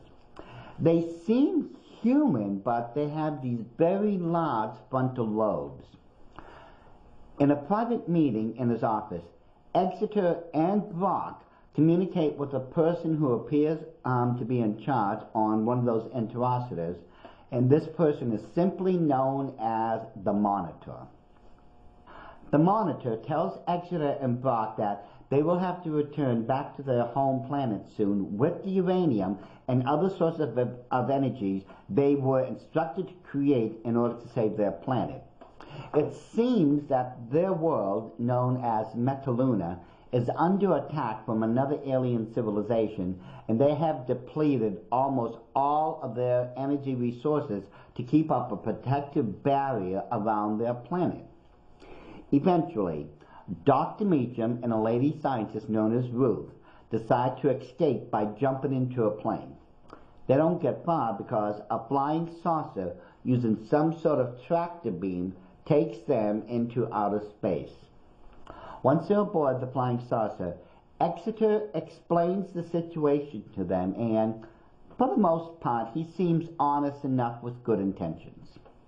In order that they can survive the gravitational differences on Metaluna, Cal and Ruth are placed in tubes so that they can be properly pressurized to Metaluna's gravity and the forces of outer space. After they've been pressurized, Cal and Ruth are brought to the front of the ship, and they slowly begin to see Metaluna coming in sight. But they do not land on the surface of Metaluna. Instead, the spaceship is steered into the planet. And this is done because Metaluna has been attacked from that other alien civilization for so long. The civilization of Metaluna had been moved underground. The top surface you can't dwell on anymore. Exeter brings a scientist to the Monitor because he's convinced that with their great scientific knowledge, Cal and Ruth can be of service to Metaluna. The Monitor decides against Exeter's plans and instead orders Cal and Ruth to be taken to another place where their minds can be wiped clean. Minutes later, Exeter helps his friends to escape, where they make their way back to his spaceship. Now, on the way, they're stopped by a guard known as a mutant. Exeter confronts the mutant and orders it to step aside. Just as they're about to steer clear of this mutant, it attacks Exeter, who becomes very severely wounded. Cal picks up an object and beats the mutant into submission, and they make their way back to their spaceship. Unknown to Exeter and the scientists, the severely wounded mutant has made it aboard the ship. And while they're all in those pressure tubes again, the mutant begins to attack the tube that Ruth is in. The tube eventually releases Ruth, and as she tries to escape, the mutant captures her. After Cal, who is finally released from his tube, fights the mutant, the creature eventually dies because of its prior injuries. Exeter, who is also dying, is able to seize control of the ship and brings Cal and Earth back to Earth. Using the same tractor beam as before, Exeter sets the scientists free, but since the ship no longer has any power, it crashes into the ocean and Exeter dies. The end. The conditioning process I've been trying to get you folks to understand first started with the 1938 radio broadcast of The War of the Worlds, and that's where we're going to end all this. As the story goes, what appears to be a meteor passes over this town and crash lands in some field. A scientist who is on vacation in the area goes out with the town folks to see the so-called meteor. And as was told in the famous book, a newsman shows up so he can broadcast what is going on. Whatever it is that crash landed may not be a meteor after all, because when someone tries to pick up a picksack and hit it, instead of pieces of rock falling off, everyone hears a very high-pitched ringing sound. And at the same time, interesting enough, a Geiger counter that is in the back of the scientist's car suddenly goes off, and it quickly becomes apparent that whatever this is highly radioactive. So everyone is told to leave but 3 people who are left behind as guards. Now, after it gets dark outside, the 3 men who are on guard suddenly hears a scraping type of sound. They look at the meteor and begin to see that the top of it is slowly beginning to unscrew itself. About a minute later, they see this spaceship slowly rising out of the so-called meteor. The 3 guards decide to approach the ship while waving a white flag and a white handkerchief in order to prove that they're friendly. The Martians' response is, shoot to kill. Well, the military soon gets involved, and while they're trying to figure out what's going on and how to deal with the flying saucers that are just hovering now, a Catholic priest decides to go on a missionary trip and confronts the Martians with the intent of speaking to them about God. Meanwhile, the Catholic priest's niece is watching on, and as she does, the Martians respond to the Catholic priest's intentions by killing them. Well, at that moment, the military immediately opens fire, and the flying saucers have some sort of force field around them and cannot be touched by anything. The Martians have determined that it's time to execute their plans and goes on a killing spree, destroying anything in their path. Around the world, you can see different cities and such being blasted out of existence. Meanwhile, the scientist and Anne escape the area in a plane but is shot down by one of the flying saucers, and they quickly make their way into a farmhouse. While trying to find a safe way out of the back door of the farmhouse, an alien periscope comes out of the spaceship and enters into the farmhouse and begins to look around. Anne screams off her head, and the scientist beats the periscope until it drops. He takes the camera part of the periscope with him for further examination later on. Once the periscope had been destroyed, an alien shows up in the farmhouse and demonstrates a severe weakness when it runs away from a flashlight that was shined on its face. It's obvious very, very light sensitive. Anne and the scientist barely escapes with their lives as the Martians decide to blow up the farmhouse at this point. Anne and the scientist get separated, and eventually he finds her in a church building. Eventually, what happens? Even though you find out that an atom bomb cannot destroy the spaceship, suddenly the ships begin to crash onto the Earth. You find out towards the end of the movie that the Martians have died because of the germs and bacteria in our atmosphere.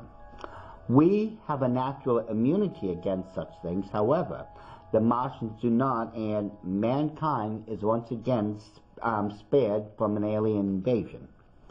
The end. There is one last photo I'd like you folks to take note of. In this photo, you will see a YB-49 airplane. It was this type of airplane that was used to fly the atom bomb that would be dropped on top of the flying saucers in the War of the Worlds. But wait a second. Hasn't this plane already been identified as one of the UFOs our government, through the military, have created? Now, isn't that a curious thing? The spaceships. Every single one of the flying saucers, UFOs, spaceships, or whatever you want to call them, you have already seen. Now let me demonstrate this. Here we have the spaceship which Klaatu had flown in the movie The Day the Earth Stood Still. And here, in this next photo, we have an almost perfect copy of that same ship that has already been identified as one being made by Nazi Germany. This next one, this is one of the flying saucers that was attacking the world in the movie Earth versus the Flying Saucers. And yet, we have another perfect match with the flying saucer that the Nazis created, known as a Hannibal 2. In this movie, The Thing from Another World, we never got to see the actual spaceship itself. However, we do know that it was saucer-shaped and could easily match any number of man-made flying saucers. Notice how they line up perfectly. Plus, in the same movie, it would have been this plane that would have been used to drop the atomic bomb on the alien spaceship. But, as it has already been pointed out, this is nothing but a Horten Ho 9 aircraft that was created by Nazi Germany and approved upon by Nazi scientists working for the United States government. Now, let me explain in very easy steps how we've all been conditioned to believe in aliens and UFOs. In the infamous Roswell incident, a so-called UFO crash landed. The fact is, it was not a UFO from outer space. It was a saucer-shaped vehicle that had been built by the military. In order to cover their tracks, the military purposely went out of their way to hide the truth of what had happened.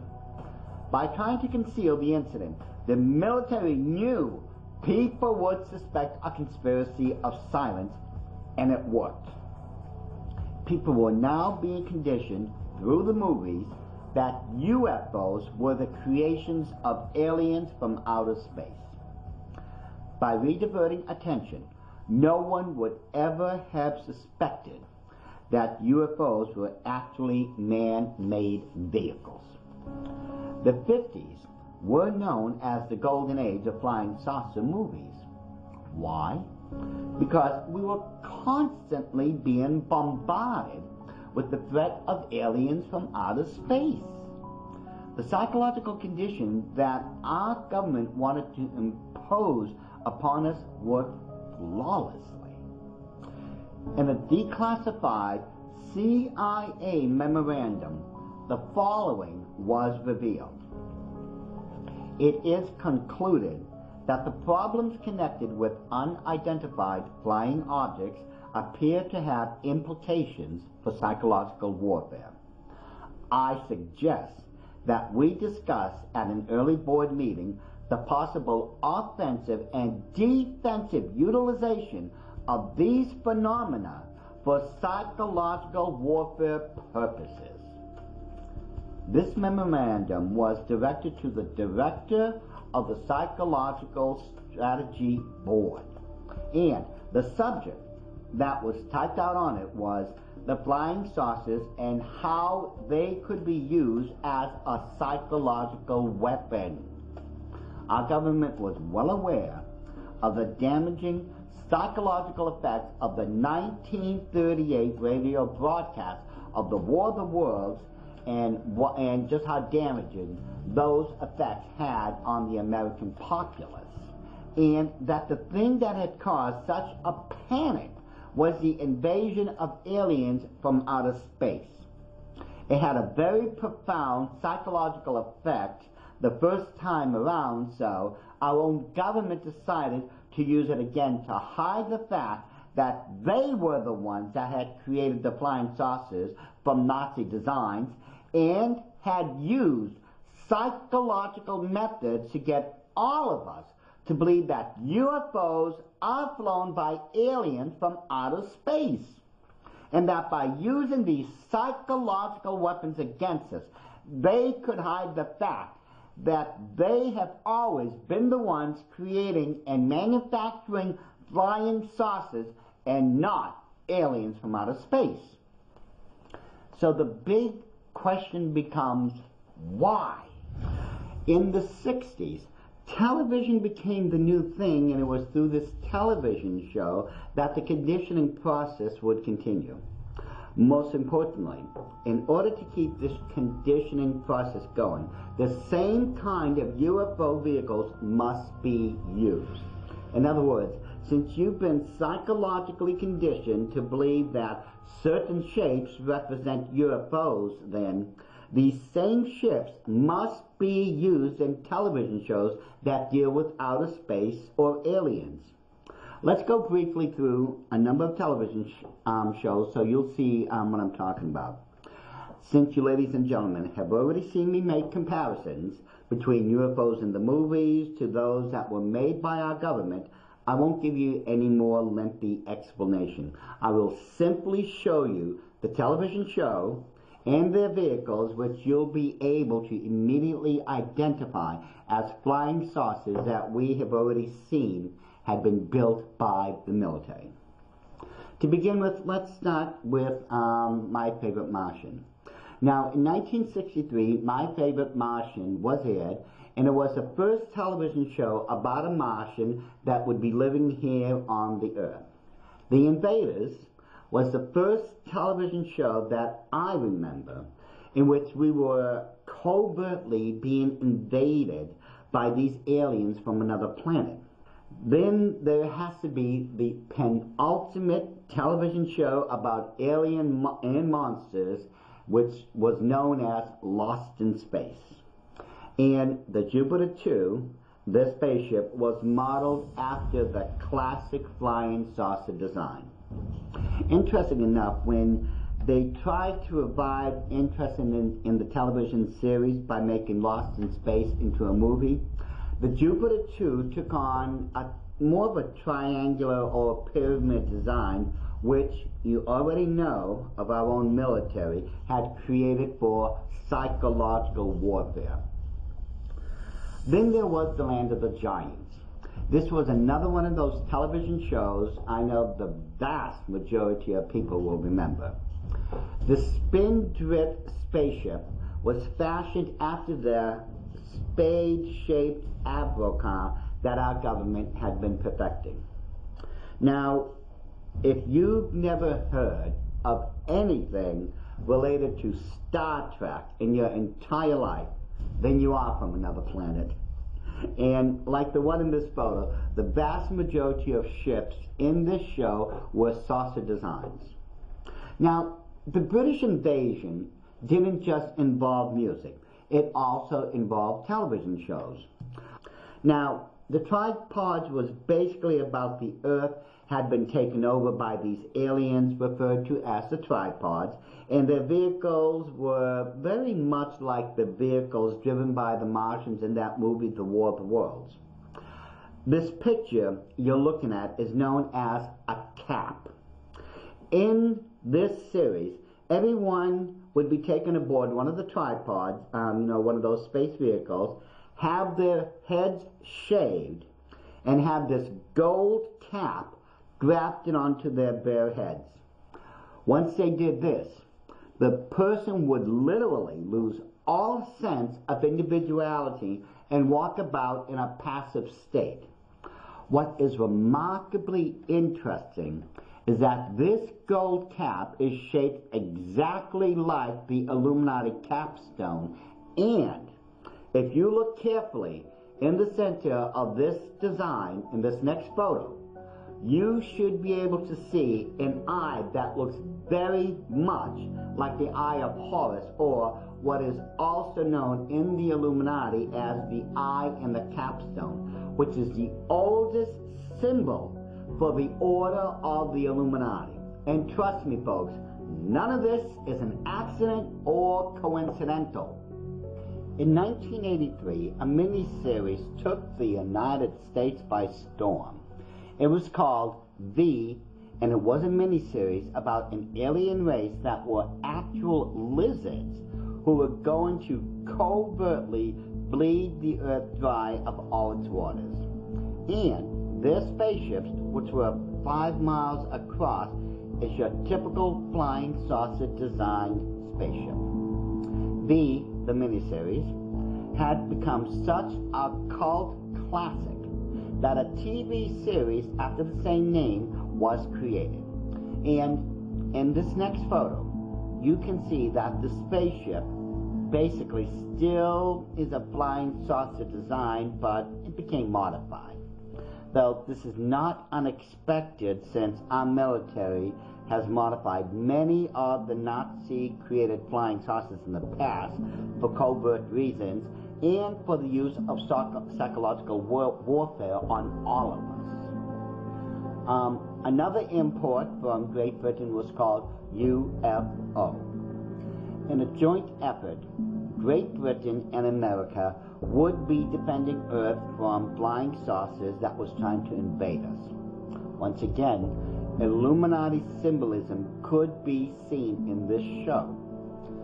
The joint British and American task force was headed under a group known as Shadow. It was spelled S-H-A-D-O. It was an anagram.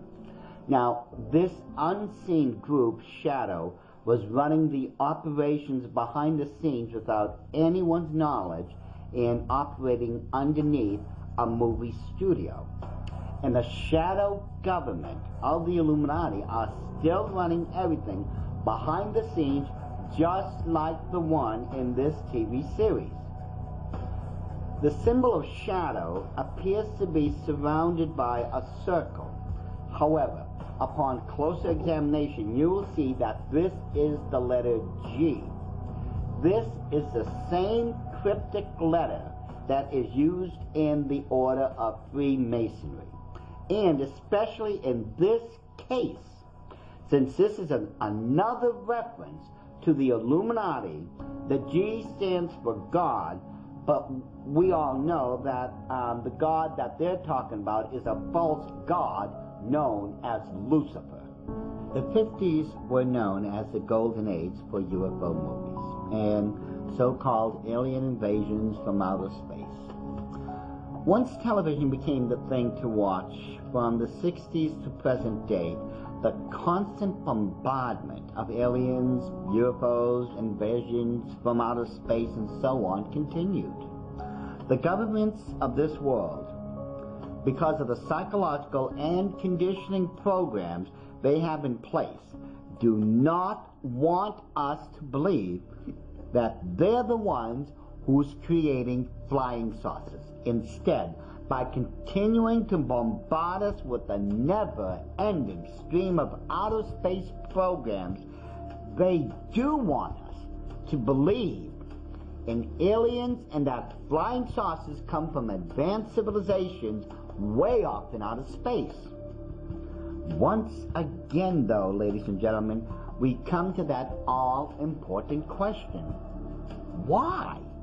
Why do the governments of this world want us to so desperately believe that it's aliens from another planet who are making all these flying saucers and not us? I'll tell you why. All these things are part of a hidden agenda, an agenda of biblical proportion, one that is so colossal in scope that it has taken the order of the Illuminati almost 75 years to prepare for it, and it will affect every single person on the face of the earth. And I will explain in detail what this agenda of theirs is in the next section that is known as Questions and Answers.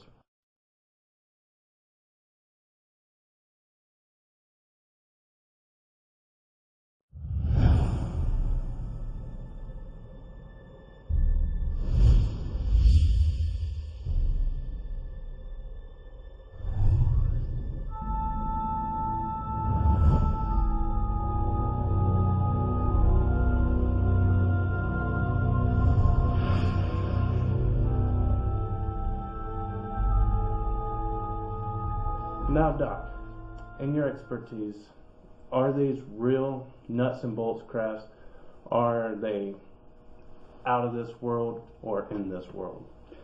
Well, Kenneth Arnold was among millions and millions of people who believe in UFOs, but the problem is, you see, Kenneth Arnold was wrong.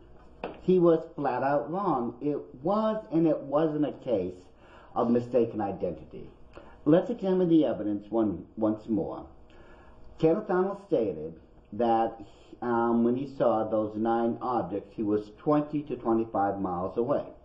Now that's 20 to 25 miles away, Corey. That's a huge distance.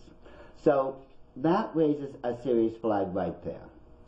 But the most compelling evidence, which demonstrates he did not see a so-called flying saucer from outer space, is actually in his own book called The Coming of the Saucers. Now, if we look at this photo here, this is a rendition of what Kenneth Arnold stated he had seen back in 1947.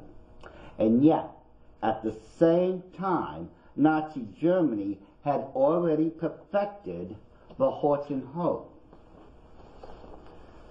Now, we've already demonstrated, we've proven that the Horton Hoe, was improved upon by our own military scientists. There is nothing about Kenneth Arnold's encounter that cannot be explained away. The fact of the matter is, it was simply a case of mistaken identity. That's all it was. I mean, we can just take a look by comparison, because no one knew at that time that our own government was secretly building these types of aircrafts. I mean, if it was just Kenneth Arnold alone, I could see your point, I guess, in a major way, and Kenneth Arnold was 23 to 26 miles away, so he could have been seeing anything. Yeah. But there's been millions of eyewitnesses. Could they all be wrong? Okay, let's use the Kenneth Arnold incident again here. Newspapers, excuse me, of those days was reporting what had been seen. Now, here we have a photo from the Tulsa, Oklahoma newspaper, and here we have another photo. These were taken just about the same time. Now, my question is, what are they? I mean, all the eyewitnesses agree, or to some extent, that these are flying saucers, correct? Okay. Can you tell that they are flying saucers by looking at the photos? Not right off the bat, no. No, that's my point. If we go by the photographic evidence, and these were taken at nighttime, just using the regular cameras that they had in those day and age, there is absolutely no way you can say that these are flying saucers. Okay, I'll go with all that for now, but now I have to ask you about the ancient drawings and even the so-called new TV series, Ancient Aliens. They'll have us depict these ancient drawings as ancient UFOs and how they bring even the modern day ties. But now we look at this one painting. Is this supposed to be a UFO, or is this some kind of a balloon? You can't tell me what it is. That's the problem. And just because we know it's not a balloon does not suddenly make it a UFO. Alright, take a look at this next photo. You see these people looking up into the sky. Some of them's not paying attention at all, but is this supposed to be some UFO wandering around in the nighttime sky? No, because, okay, let's look at this, this section here. Let's look at this enlarged version. Okay, you will see a cloud with a nimbus or halo. Now, this denotes the holiness of God, and upon further examination, you will notice that the cloud is filled up with angels or saints that also have halos around their heads. That painting is not about aliens or UFOs. It shows God's divine blessing upon the Virgin Mary when she was being told that she was going to have the Christ child and nothing more. could you just say that even this next painting is just a comet themselves? How do you explain the people inside the comets? Well, let's take a look at this one anyways. We see the crucifixion of Christ, and on either side we see, if we look down here, the enlarged versions of comets. Now, people are trying to say that because these beings are inside, whatever these are, that makes them UFOs, ergo these must be space aliens.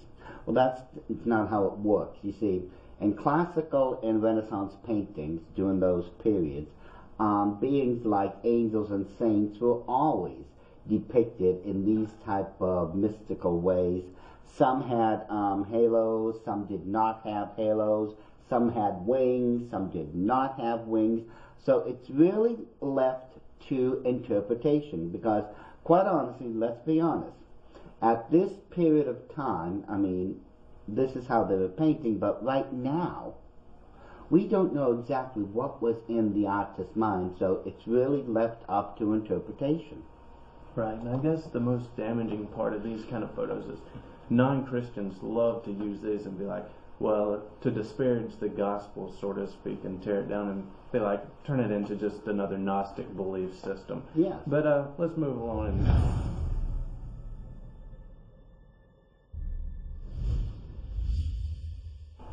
Nazis, we have to understand what was going on in their mind at the time, and, you know, their own personal belief system. And this actually has a lot of major connections. You see, Corey, during the time of the Nazi regime, there was 3 major occult groups operating through Germany, and there was high-ranking Nazi officers in them. The first one was the Order of the Illuminati, and, well, they worked through the Masonic lodges and kept in the shadows, giving Adolf Hitler's his orders. Then there was the Thule Society and the Brill Society. Those two were also occult schools, but they operated more or less in the open. Now, the Thule Society actually derives their roots from the ancient Greco-Roman world. It was an elite group made up of only the best of society, and those who joined the Thule Society had to sign a blood oath. The name Thule is Greek in origin and is based upon an ancient Roman myth that there was a lost landmass known as Hyperborea, and that the capital of this landmass was Thule. The symbol of Nazi Germany was a swastika. And we look at this photo here, it shows an ancient Roman coin. Okay, this is known as a drachma. Now notice on the reverse of the coin, if you didn't know better, you'd swear this was a Nazi swastika, wouldn't you? But you see, this came way before the creation of the swastika. Remember, this is an ancient Roman coin. It was around almost 2,000 years before the Nazi regime. All the Nazis did was steal the symbols from the Roman world. I mean, here's an example. Take a look. We have the swastika, the laurel wreath, and the eagle, okay? That's the Roman eagle and the Roman cross and the Roman laurel wreath of victory.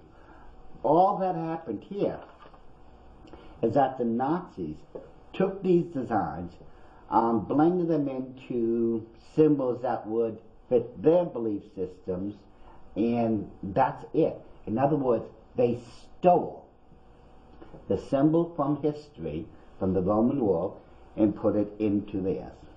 It's the same thing with the spaceships that they were designing. You see,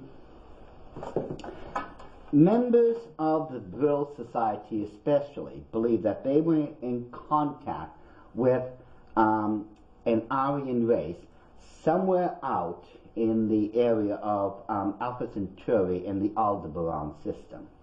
Now, through their psychic powers, Brill members actually believed, along with the Thule Society, that they were receiving messages. And these messages were telling them, you've got to build these flying machines to come to us. this is what they were telling everyone. We are receiving telepathic messages. We are being instructed to build these flying machines so we can reach this super advanced civilization. Now, the Thule and the Vril Society were going to steal the designs now. They were going to steal the designs to make these flying ships because they were absolutely convinced they were being tested and that the knowledge of these ancient ships was somewhere in the past. In other words, in paintings, in tapestries, in frescoes, in all these. The aliens were testing them to see if they were worthy and intelligent enough to pass these tests. If we look at this one here, we can see what's known as the Hannibal design. Now, if we look right here, you'll find out this was done under the auspices of the Thule Society. Okay, they looked into the past. To that photo you had shown me, is what they created the Hannibal from. They thought, oh yes, this is part of what we're looking for, you know, and that's how the Thule Society came up with this one. Okay, another example of the Hannibal. Now, this again, if you look here, this was done on the auspices of the Thule Society once again, that occult crew. Okay? Now, you take a look at this one. Okay, again, these are the designs, the specs and everything. Now, not only was this flying saucer designed right here by the Vril Society, but the ship itself was named after the whole of the society. If you look here, this was known as a Vril ship. You know, here we have the Hannibal 2. Here we have the Vril 1. Okay, this next flying saucer was known as the Andromeda, right up here, according to the old designs. America confiscated after World War II when we defeated Nazi Germany. It says this was built under the auspices of the Thule Society. In other words, this was going to be a mother ship. Now, all these designs again, as I said, they went into the past. The Nazis, because they were receiving messages, these occult societies, were receiving messages from outer space, and they believed that they were having themselves tested to try to find this hidden knowledge. They went into the past, found these ancient paintings, drawings, tapestries, and said, aha, this is the knowledge we're supposed to be finding. This is how we're going to build these ships. This is how we're going to reach those people in outer space. That's all it was. It wasn't the other way around. They looked into the past. That's what was going on.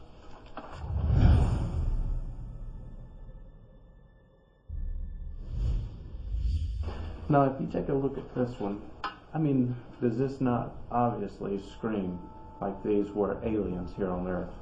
No. No.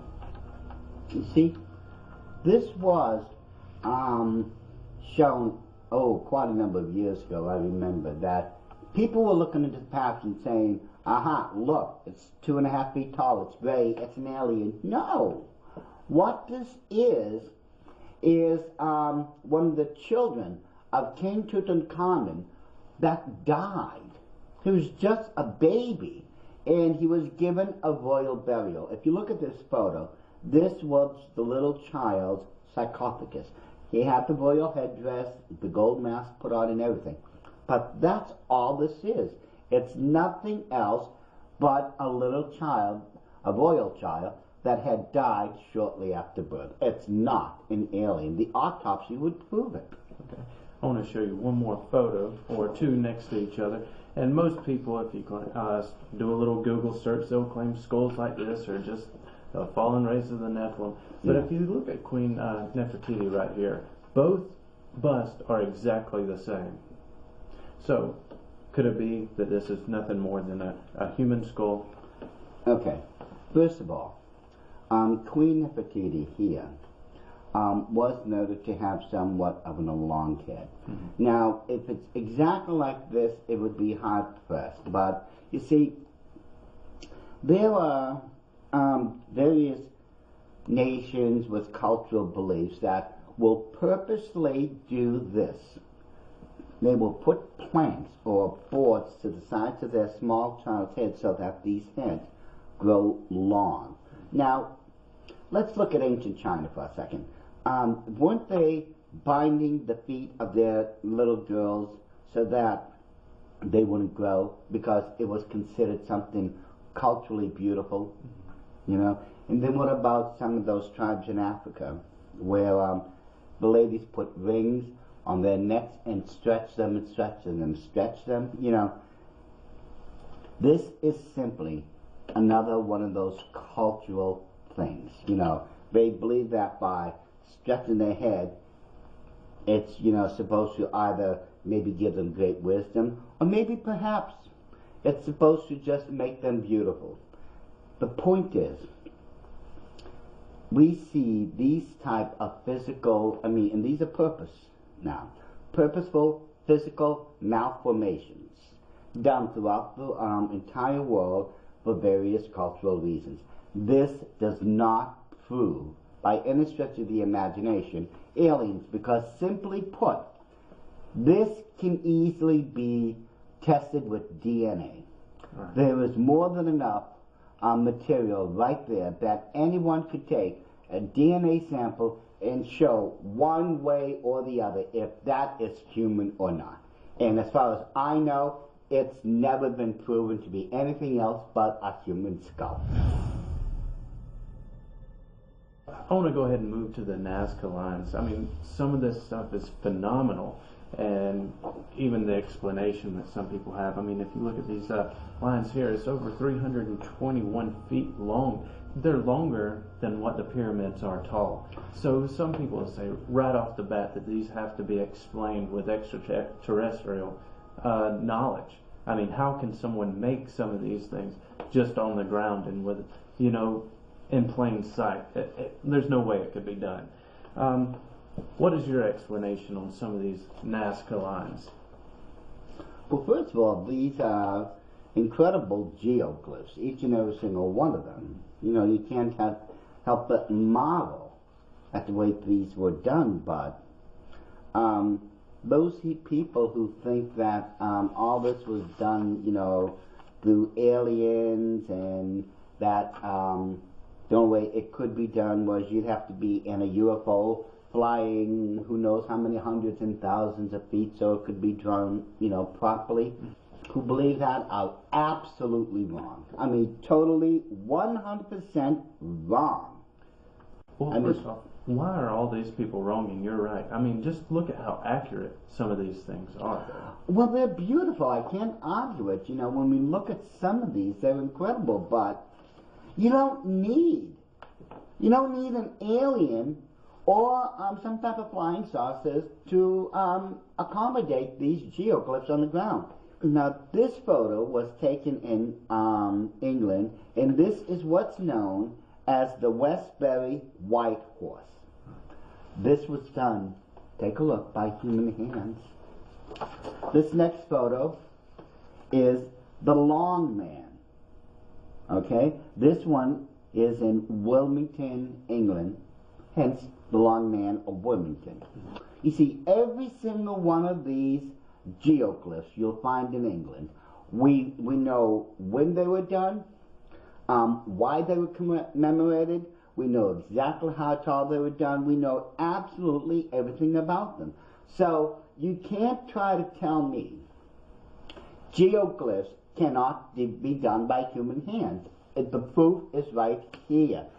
When we go to what was his name? Eric von Daniken, who wrote that famous book, Chariots of the Gods, I believe it was.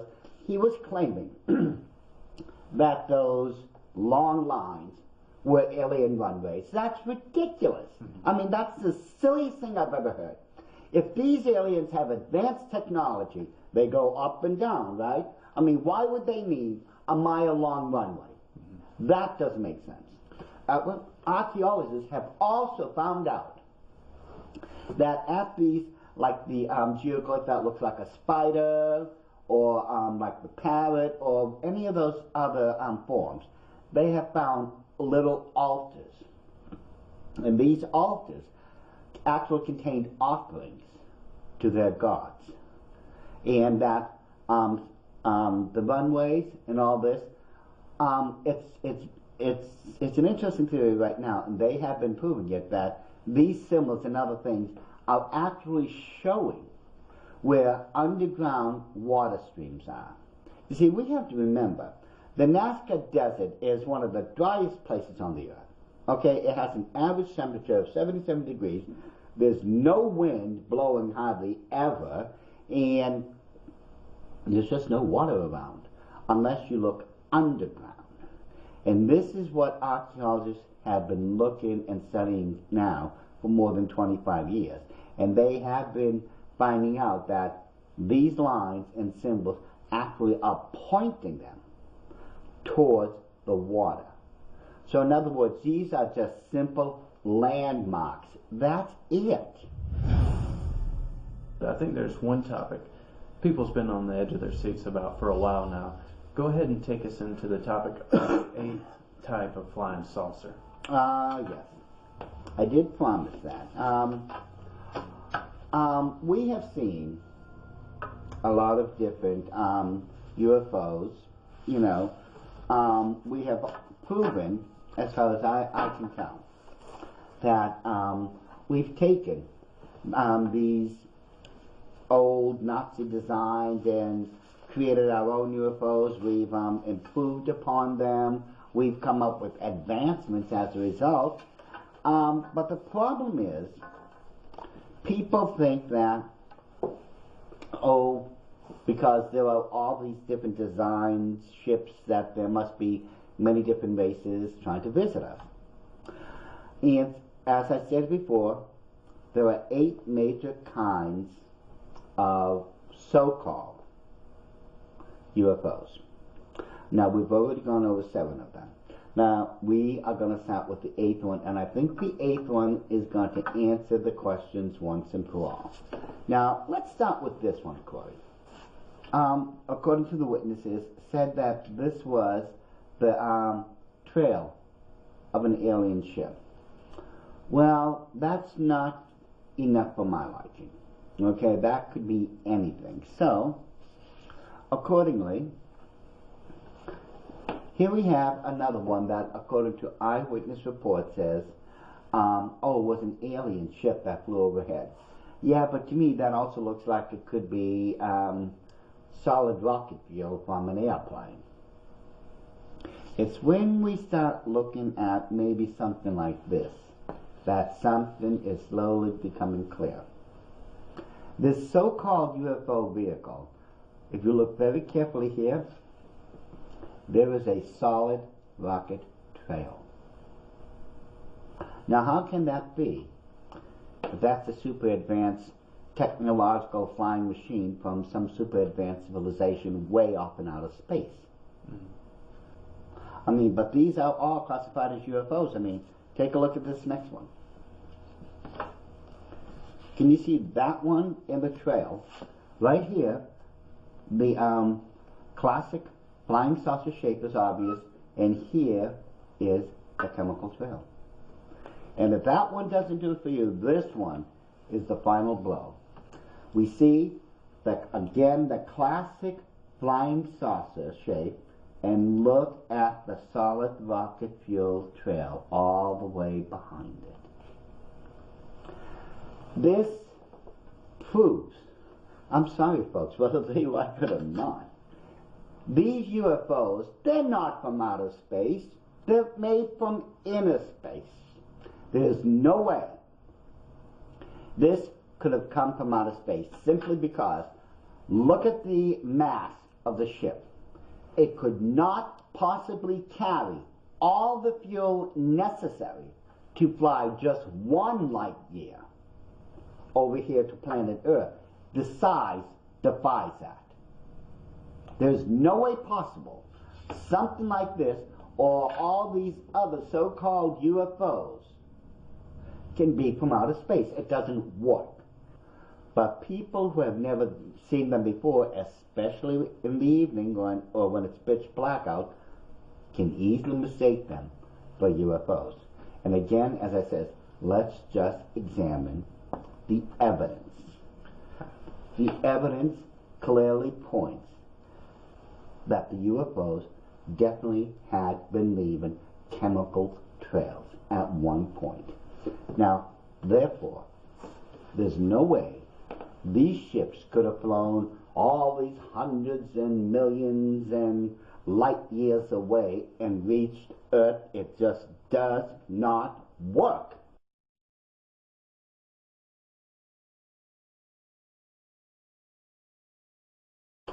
Aliens, fallen angels, or Antichrist. The name alone will catch the attention of us all. But moving into maybe two of the most fascinating sections, giants and War of the Worlds. And some of the spookiest times, and maybe turn the attention of most people, especially of that era, to the things of the spiritual realm. And, you know, as Christians, we know the warfare that lingers on. And so many people are confused over the topic of what are aliens, fallen angels, and does it even matter to us? But we're going to go into one of the most fascinating of them all, I believe, and that's the land of the giants. And we go, even in the British Isles alone, we see thousands of megalithic stone circles and everything.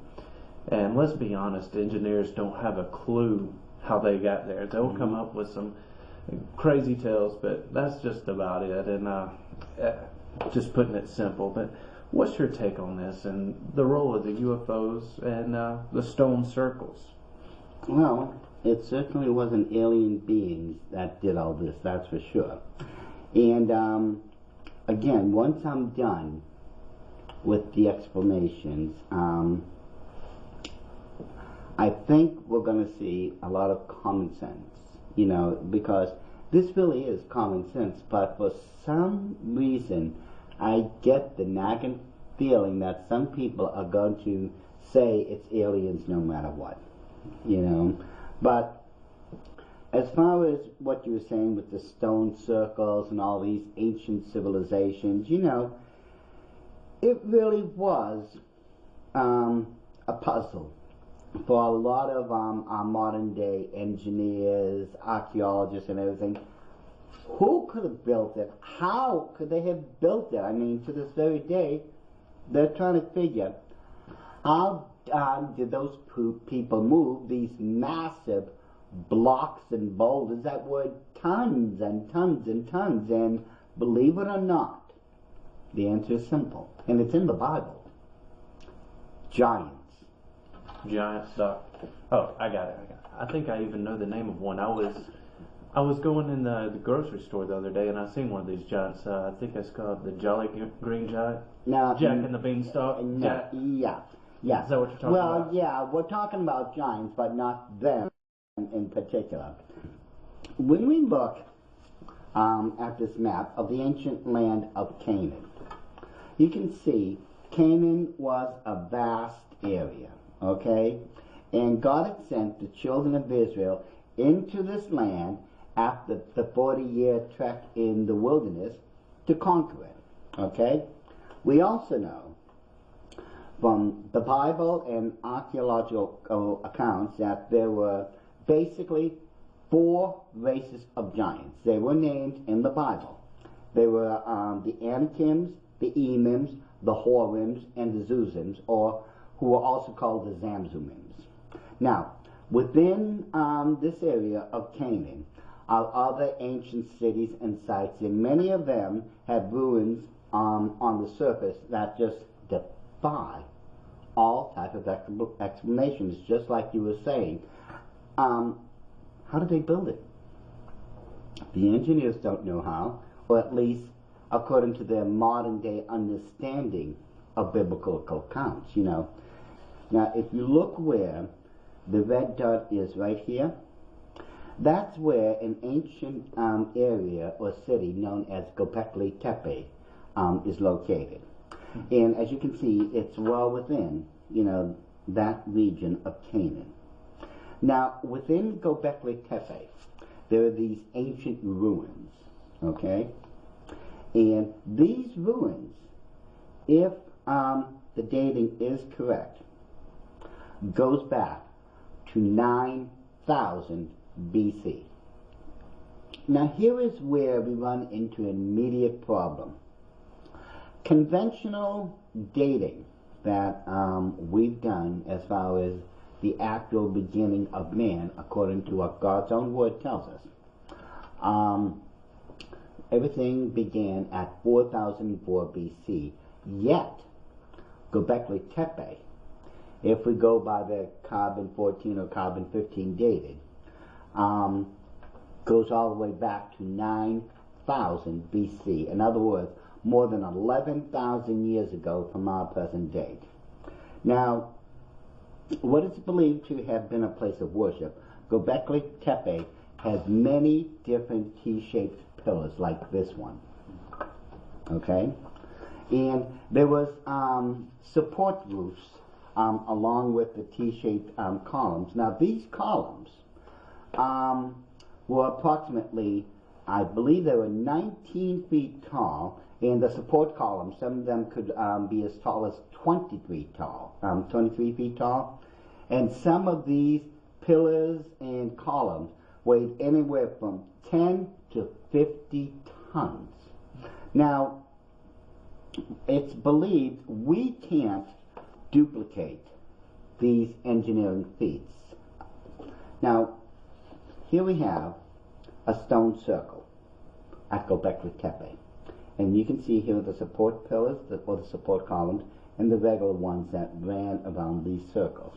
Now, interesting enough, when we look at this CGI right here, this is what one of the areas, you know, what archaeologists have unearthed in one section. You see, for the past, it's been more than 13 years now that they've been excavating at Göbekli Tepe, and yet, in that time, in all that time, they've only uncovered 5% of the entire area.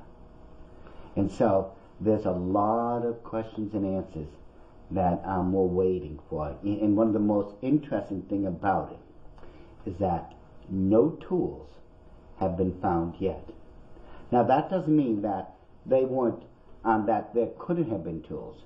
But you see, it's very easy when you understand what was going on in this part of the world at the time, that giants could very easily have been the ones to have created places like Göbekli Tepe, because we look through this area entirely.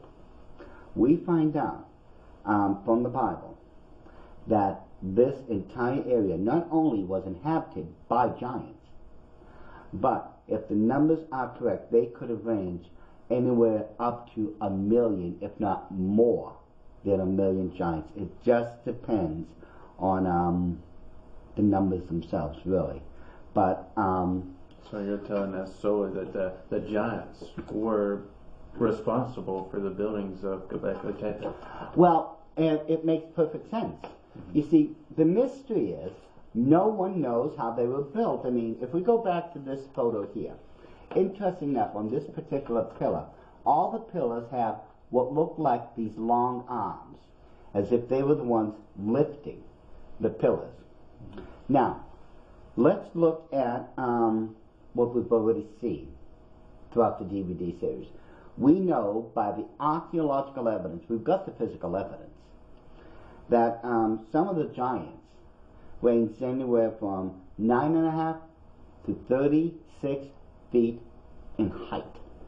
So it's no stretch of the imagination when you think about it. Just like, the stone circles at, let's say in Stonehenge in England, Avesbury hens, wood hens, all those other stone circles we find there, they're very, very easily could have been done by giants. Is there anywhere else or any other regions that you want to focus in on? Well, as a matter of fact, yes. You see, again, we're going to say within the land of Canaan, right in this area, okay? Because right next to it is the modern-day region of Turkey.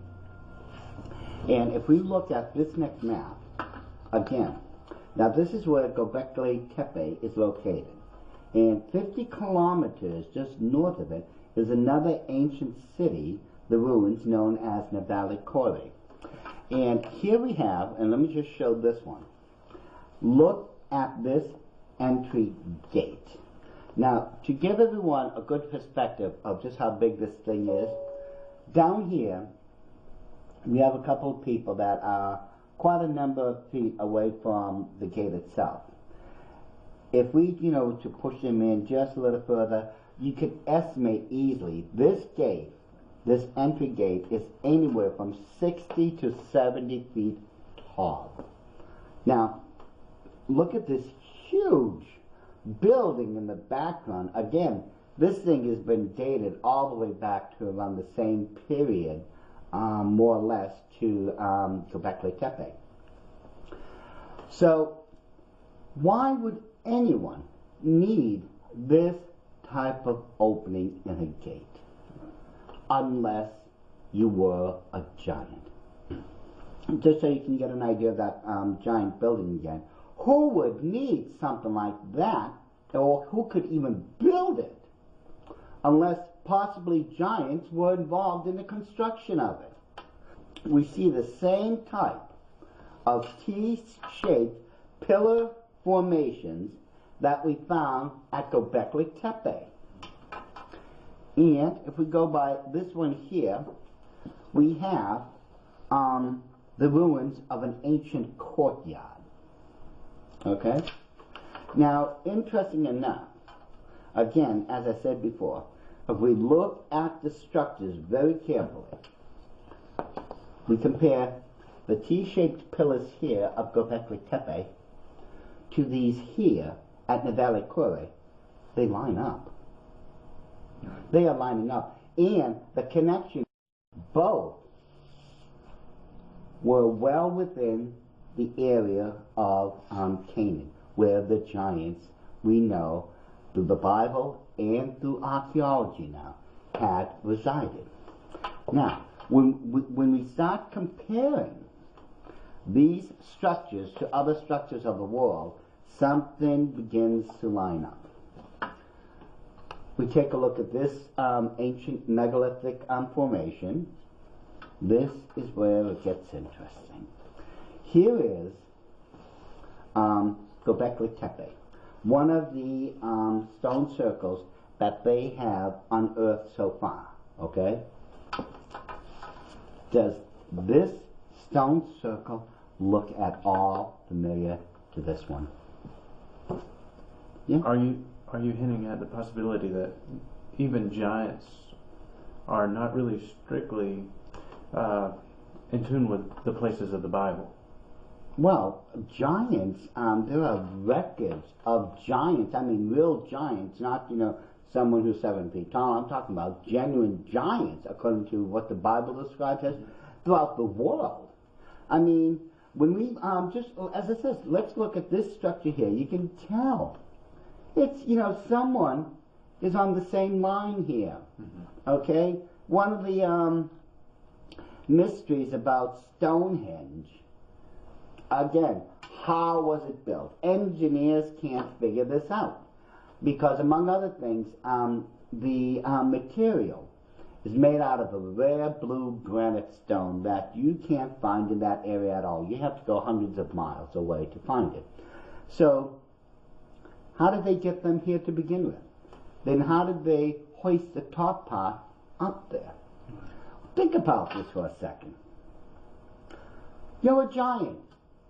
let's say you're one of those big 30 plus foot giants. Okay? Giants could more than easily have made any of these structures. And as far as lifting these lintels up, they couldn't do by themselves. They just had one of their friends help them.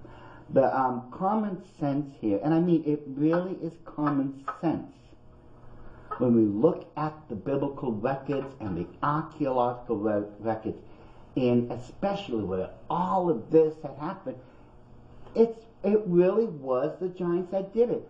In ancient Britain, okay, there's a story, and I remember this one, about a giant named Gomagot, which is translated into Gog Magog.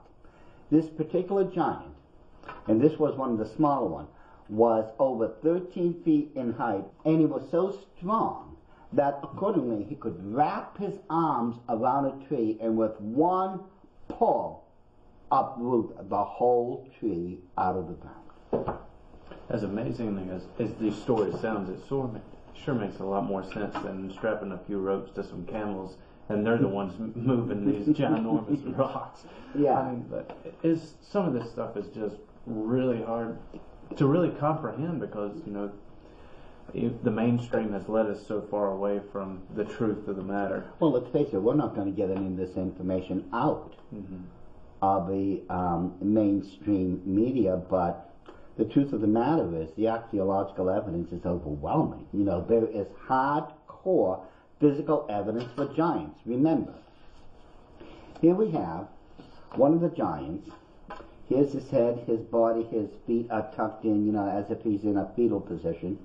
That stood 9.5 feet tall. Now, this is the same giant, the same size of giant you would have found Goliath. Okay? Sure. I mean, just take it in a modern day example. Most people who weightlift, they can easily bench press twice their weight. So imagine them lifting twice their weight. It's amazing to think about. Well, medically speaking, a healthy female human being should be able to lift up her own weight. A healthy human male should be able to lift 1.5 times his own weight. If we go by the biblical account, I mean, and these giants do bear out the Bible's facts on this. They had 6 feet, 6 toes, and double sets of teeth, 2 rows of teeth. And, they stood anywhere from 9 to 36 feet, and in some places higher. And here we have the weapons that they would be using against you if, they were coming after you. Think about this. Something that is this big. And you have a piece of wood on it. Who knows how big that would be, maybe like this. And it's connected with a leather strap. No human being would use something that big. It wouldn't be a tool, it would be a hindrance at that point. But a giant could easily wield any single one of these with one hand. There's no reason on this earth anyone would build something like that unless you were a giant. There is no other possible explanation. I don't care what type of ridiculous, summations people want to come up with, and I can guarantee you it certainly wasn't alien beings. Alien beings were responsible for the creation of Göbekli Tepe. No. Alien beings, they say, created Stonehenge. No. All the local legends, the myths, the archaeological evidence, the biblical records, all completely point to the one and only logical conclusion that fits into everything. And that is giants. The Bible says in Genesis chapter 6, verse 4, that there were giants in the earth. And that's just it's not only just the physical evidence, but the evidence that fits into the biblical account is what's important. Is once you take the giants out of the Bible, you start having to twist a lot of the scriptures to fit your own opinion, and it does a lot of harm to the biblical text once you remove the giants out of the biblical evidence. Mm-hmm. It all fits in perfectly. I mean, even with the civilizations and certain cities and why God wiped out certain villages, it all starts to add up, and without the evidence or the account of the giants, none of it really makes sense. Well, it's like you were saying, you're not going to find this in mainstream media because they don't want the people to know the Bible is true. All the various forms of the media, such as television, radio, newspapers, and such, had all been taken over by the Illuminati starting back in the 30s. They started buying them up, putting in their own editors. This is how you're going to run things. If you don't, you're out of here.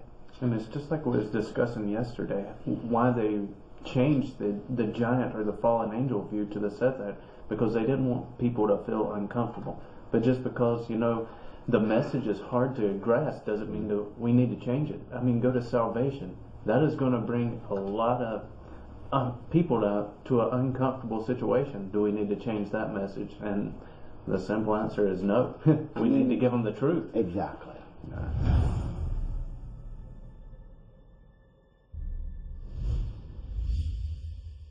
I am looking forward to seeing your interpretation of the stone circles and crop circles and the connection with both of them. We've seen how the giants were really incorporated, and they're the ones who really built the stone circles. Right. And that's pretty obvious that, we even discussed that there's no way they're going to get camels or elephants or even maybe 5-footed men to maneuver these great stone blocks, okay? Right. So obviously it's the giants. We've looked at that. But what's the connection really between the stone circles and these crop circles? Is it really giants, or is it something more demonic?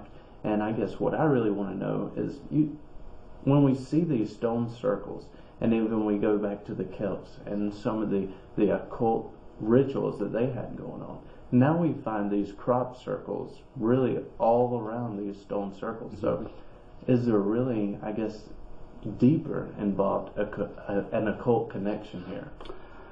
Well, there really is an occult connection going on with all of this, and I will prove it. We know that stone circles in Great Britain and other, right around that area, Avebury, so on and so forth, we know that they were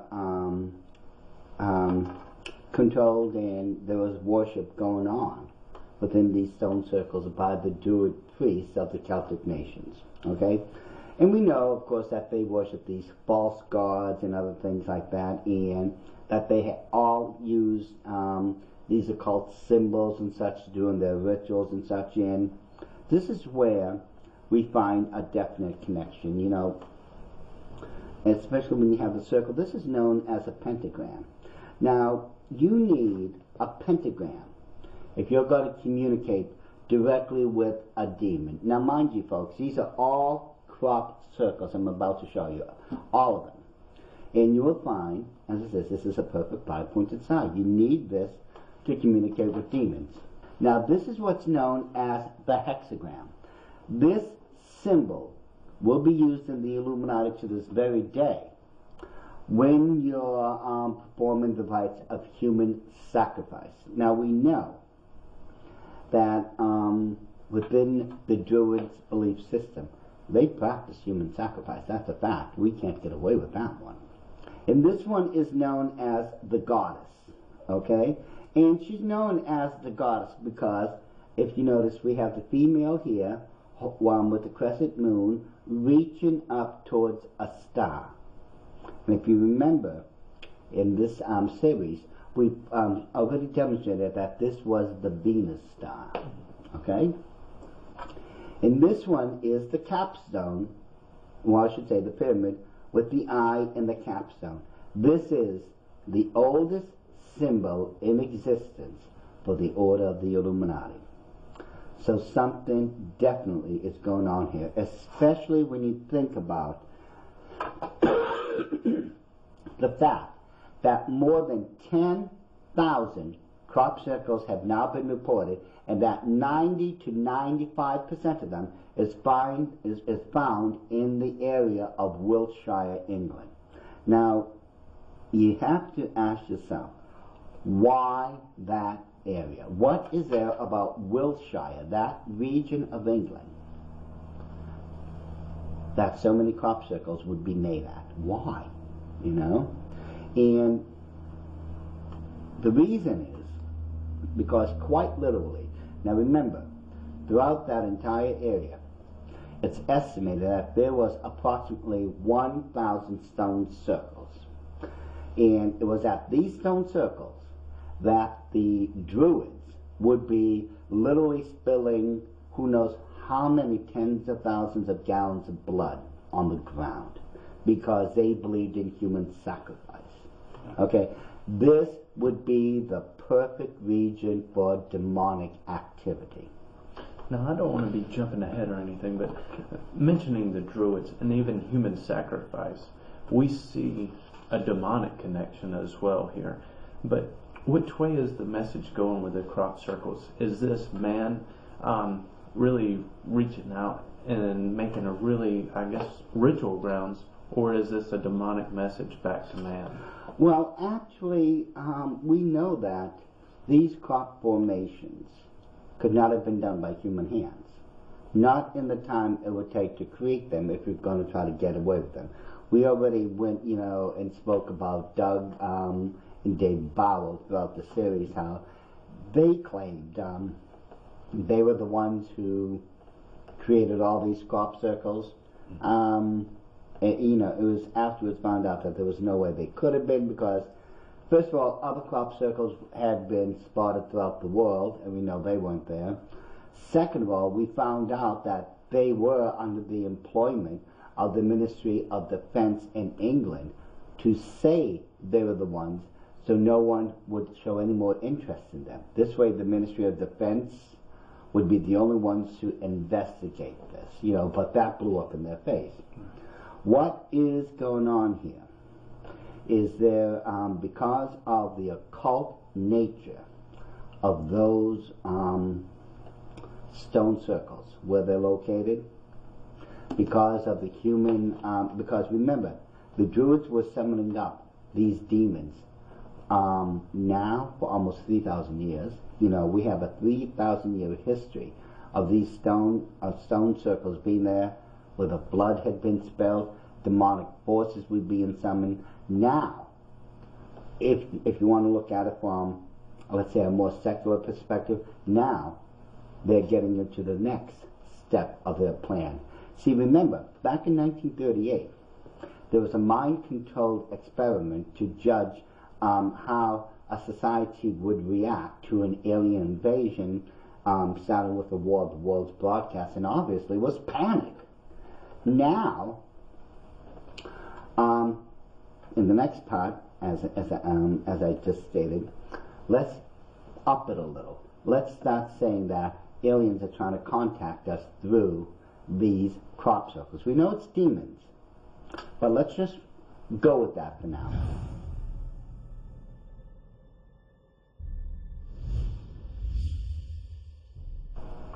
See, it's a matter of like coming to like now. It's demonic forces that is doing all these things. We know that the race of giants, as found in Genesis 6:4, 6:1 through 4, I should say, were the offsprings of the mating of fallen angels or demons with female humans. And according to what the scripture says after that, the race of giants were created. And it was the giants that created places such as Rollright Stone Circle, Aylesbury Stonehenge, Göbekli Tepe, Navali Kure, and all those things. And they're demonic. Remember, their fathers who sired them were demons. We know that demonic forces were summoned at these stone circles because of the Druids, and we also know that demonic forces are now creating these stone circles. So there is a connection here, a definite connection. And one other connection you need to take a look at. Start with this one, Corey. You see, over here we have a stone circle, a crop circle, a formation that looks to me like it was just being built. And now we see these balls of light. Balls of light have been reported at all, at various at various crop circle formations. Something's going on here, because when we look at this next one, my understanding is that this person did not know, did not see that ball of light behind him. But when they were examining one of those crop circles, this ball of light was in the photo. So then, are we looking at another connection here? Well, according to what some people are trying to lead other people to believe, these orbs or balls of light are aliens, but they can't be. I mean, first of all, we have provided more than sufficient enough evidence to prove that UFOs are nothing but man-made constructs. They're flying machines we made, not some type of advanced civilization. So we can't go into outer space for an answer. We have to look towards inner space for the answer. And this is where we have been finding all the answers that's connecting all the pieces, as you just stated. Now, when it comes to the balls of light, well, people say, well, they appear at these crop circles, so they must be aliens because aliens are making crop circles. Well, that's not true. Because if that were the case, and here we have a photo of a cemetery, okay? And if you look right here, we have one of those balls of light, don't we? Just like this. This is nighttime. Now, these balls of light appear so frequently at this particular cemetery. This gate here is known as Orb Gate. Because that's where the orbs in this cemetery is appearing. Now, at this cemetery marker, you notice right here, we have orbs. Now, unless they're trying to tell me that aliens are haunting cemeteries, something else obviously must be going on. Because I was always told when I was growing up that it's, demons or ghosts or ghouls that haunt cemeteries and not aliens. There's no way that this could be an alien. I mean, unless, aliens are now, given up on crop circles and decided to haunt cemeteries, that's ridiculous. But let's bring this a little further, okay? Excuse me. Here we have a haunted house, okay? This house is supposed to be haunted. And yet, look at the balls of light. You see these balls of light. Now, some of these balls of light, I will admit, can easily be dust particles captured on film, okay? But some of them are too solid, too perfectly round to be dust particles. Now, are these people going to try to convince me that these so-called aliens are now haunting castles? So, what's interesting is that in none of these photos, this haunted house or this gate or the castles, did I see one crop formation. I didn't see a crop formation on the ground. So, that being said, guess what? Those can't be alien beings then. Because according to what we're taught, alien beings, the balls of light, make these crop formations. The fact of the matter is, these aren't aliens. These are demons.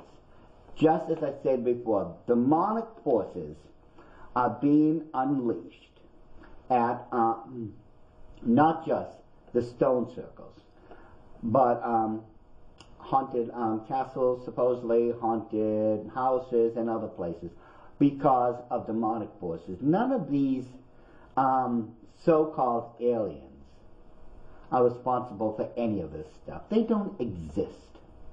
There's absolutely nothing solid or concrete that any person can come up with right now that would say, aha, alien, definite flying saucer, definitely from an advanced civilization. It doesn't add up. None of that does. But we do know when we follow the biblical trail and the archaeological trail to what we've just seen, especially with these balls of light, and these supposedly are supposed to be ghosts and ghouls and demons, and they are demons. We know that these same balls of light have appeared at these stones, at these crop formations, and the reason those balls of light are at these crop formations is because of the tens of thousands of people who were sacrificed at the stone circles to summon them up to begin with. It's a circle that's been created here, but people just don't see it, because they're being told it's something else.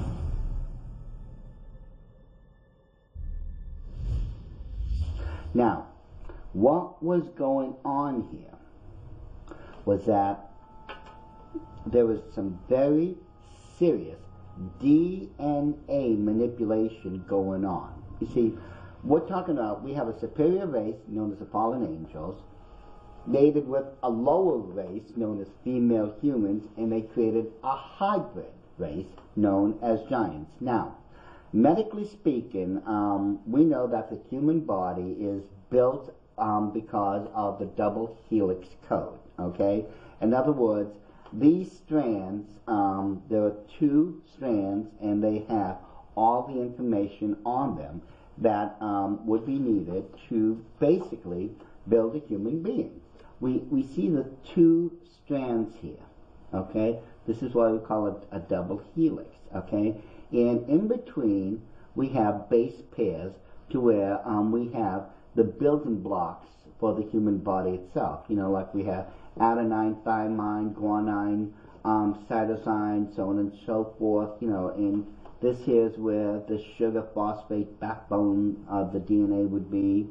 And all this information is carried to where we have a human being made. But what if we were to add a third strand? Now, first of all, is it possible? Medically speaking, it is quite possible. And remember, as I just stated, this contains all the information necessary to build a human being. One of your size, let's say 6 feet in height, okay? But giants were a lot different than that. Some of them ranged up to 36 feet tall. A number of them had 6 fingers, 6 toes, double rows of teeth, so they would need a lot more information in their coding in order to build them as big as they were, which is why I'm convinced giants, just like their sires, the fallen angels, had a triple helix code. There are certain projects going on right now that are absolutely horrific. We know that our military has many different and varied groups within it, and one of them is known as DARPA. Now, DARPA is the Defense Advanced Research Project Agency. DARPA is known for its exotic and bizarre experiments, and they never seem to disappoint anyone when they're working on something. Right now, DARPA is in the middle of creating what's known as the implantable microchip. They are right now creating chips that can be planted directly into the human brain. They've also been working on, with various drugs and prosthetics to create some sort of mechanical exoskeleton that would actually connect to the body itself and greatly enhance all of its abilities. Now, if they were to add, excuse me, a triple helix code, they could quite literally create a superhuman soldier. And this has always been the goal of any military throughout the world. Every person wants to have the biggest guns on the block. And if we were to create the super soldier here in America, we would be able to take over the world if we wanted to. Now, DARPA is heavily involved in an area that no man should have ever gone to, as far as I'm concerned, and that is cloning. And it's exactly what I'm saying, cloning, making a double. See, cloning is based on taking DNA material from a subject matter and duplicating it. Now, back in, I believe it was in 1996, there was a particular animal, it was a sheep, that was cloned for the very first time. This little creature down here did not have a normal birth. This little creature, known as Dolly, was created by taking DNA material from this sheep. Dolly was being heralded by the papers and the magazines as the greatest accomplishment man's ever done, but the truth of the matter is, once you let the evil genie out of the bottle, there's no going back. Even here, when they were talking about Dolly, and if you notice, Dolly looked exactly like her mother. They even asked, will there ever be another you? Now, Dolly had to be put down on February 14, 2003 because she had advanced arthritis and lung disease. However, through genetics, Dolly didn't die. We just simply resurrect her and make more clones of Dolly. These people, these scientists, for all the advancement we have, I think they've gone God crazy. So why don't we take it to the next step? Why don't we just see what else we can do with DNA? Let's just push the envelope here, and that's what they did. And some of these are going to be startling to you, because I'm sure most of you have never seen this, where the scientists are playing God once again. They created what's known as a tigron. That's when you cross a lion with a tiger. You can see the stripes of the tiger. But this thing is so much bigger than what it should be. This thing, if I remember, when it stands up from tail to nose, is 14 feet long. You know, tigers don't get 14 feet long. They're usually 6 to 8. This was done through genetic manipulation. And this is exactly what Satan had done when he had fallen angels mate with female humans. Because if you remember, quite a number of the giants were 9.5 feet tall, 14 feet tall, and upwards. This is what you get when you start fooling around with God's creation. Now this next photo is where they took a llama and a camel, mixed the DNA, and they came up with what they call a cama. But if you notice, this little creature does not have a hump like its mother, so it would never be able to survive out in the desert for any long period, because it's this hump that stores water and fat and other things that the camel can live off of if there's no water or any nutrients like that in the desert that they're traveling through. They can survive off of that. But this poor little creature couldn't.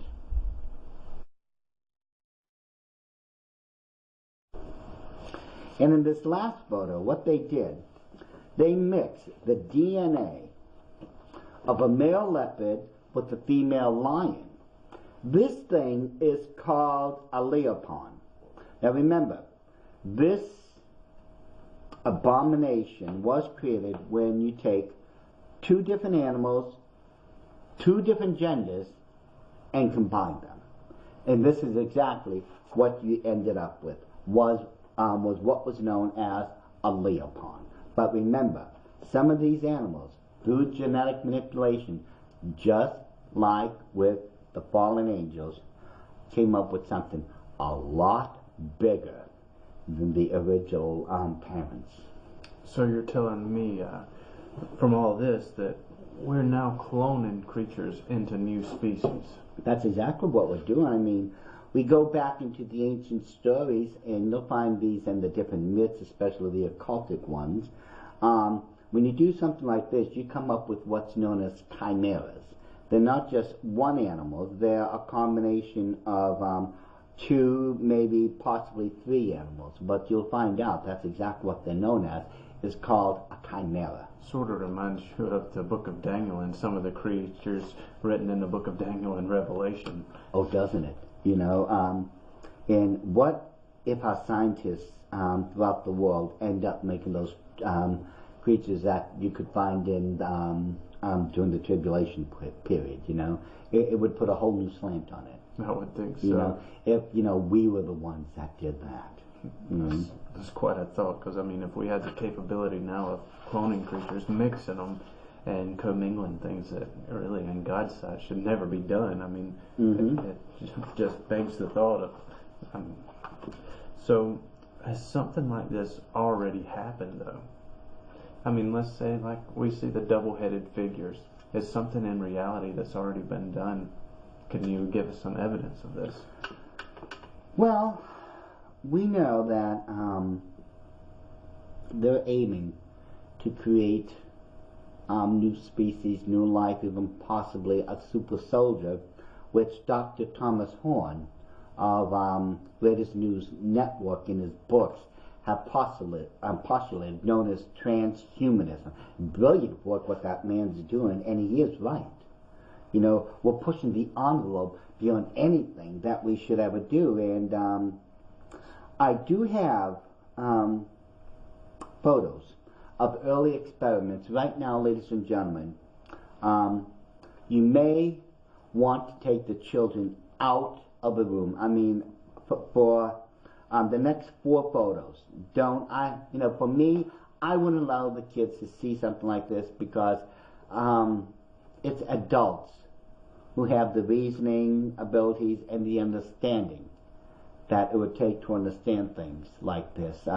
These next 4 photos, this could give the kids nightmares. So if you want to, folks, pause it here and just send the kids out of the room, because, you know, I've wrestled with the idea of showing these photos for a very long time, and I finally decided that even as perverse as these photos are, you need to be shown the physical evidence. You need to see it for yourself that what I've been showing you all along is the truth, and that it has been going on. So if you want to pause the tape here, take the little kids out, you know, and then, you know, start it again.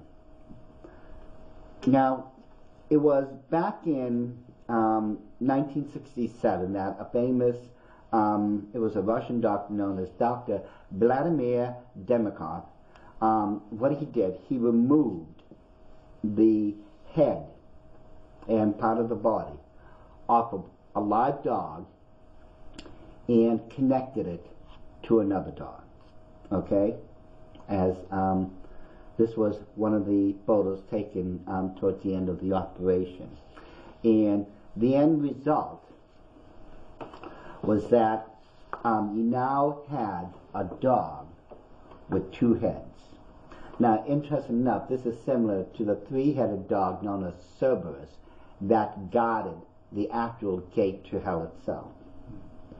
And now, accordingly, and if you take a good look, ladies and gentlemen, you can see here's the second head, part of the body, and there's one of its legs, and the other leg is on the other side. And of course, here's the regular dog, the German Shepherd. Now, from what I understand, the doctors throughout the world hail this as one of the greatest, you know, creations since, you know, the creation of chocolate. They thought this was absolutely phenomenal. But did it stop there? No. Knowing human nature and the level of perversion we're capable of, it did not end there. And again, ladies and gentlemen, don't let the kids see this next photo. They really don't need to see it. You're old enough and mature enough to handle this next photo. Don't let the kids see this next one, please. Now, what can only be described as science gone completely insane. There was a doctor known as Sergei Bukhanenko, a Russian surgeon, who took the head of a dog, surgically removed him from his body. Now, and he created this apparatus here right now to actually keep this dog alive. Ladies and gentlemen, I've got the footage where the actual film, where they were testing this dog's responses to see if he was still alive, if it wasn't just brain function, but could he function. Now what they did, they banged something on the table and his ears responded. They started moving forward to try to, as if he was listening. They shined light in the dog's eyes, and sure enough, they started squinting. And then they put some citric acid right here along the sides of his mouth, and a second or two later, the dog's tongue came out and he was licking the side of his mouth, and they actually gave him a piece of cheese, and his mouth open, he just started eating it. That dog was completely alive. I think there's one word that comes to mind, and that's just sick, or maybe twisted in a sense. But yeah, knowing that these scientists have these experiments alone, but how does this help create a super soldier? Well, there are two things on the very near horizon for all of us because of these twisted experiments. Now remember how I said giants have a triple helix code within their DNA construct? Yes. Okay. What if we were to add a triple helix or alter the two strands of our double helix code in our DNA in such a way, that we could add to them? We could actually create a new breed of human being by genetically modifying and enhancing our own structure. At this point, we could literally create a super soldier that had, super strength, super senses, such as the ability to specifically hear sounds from miles away, or if we breeded part of ourselves with cats, we could see in the dark, and other things. That's what they've actually been working on, is actually taking DNA strands from animals and applying it to us. But have we really reached the point yet where we can start cloning human beings? Yes. Here we have the ability to clone an animal. Okay, this dog is known as Snuppy. Okay, you can tell it is obviously a perfect clone. Snuppy here, I think, was 8 or 9 months old at this time. Now, here we have, interesting enough, our government, and let's face it, we're never going to find out the vast majority of the truth that our own government is hiding from us. Let's be honest, we have to go to other sources. Now, if we look at, just this old Time magazine cover, it has the cloning of human beings. Human cloning is closer than you think. Okay? Now, this could be a nightmare.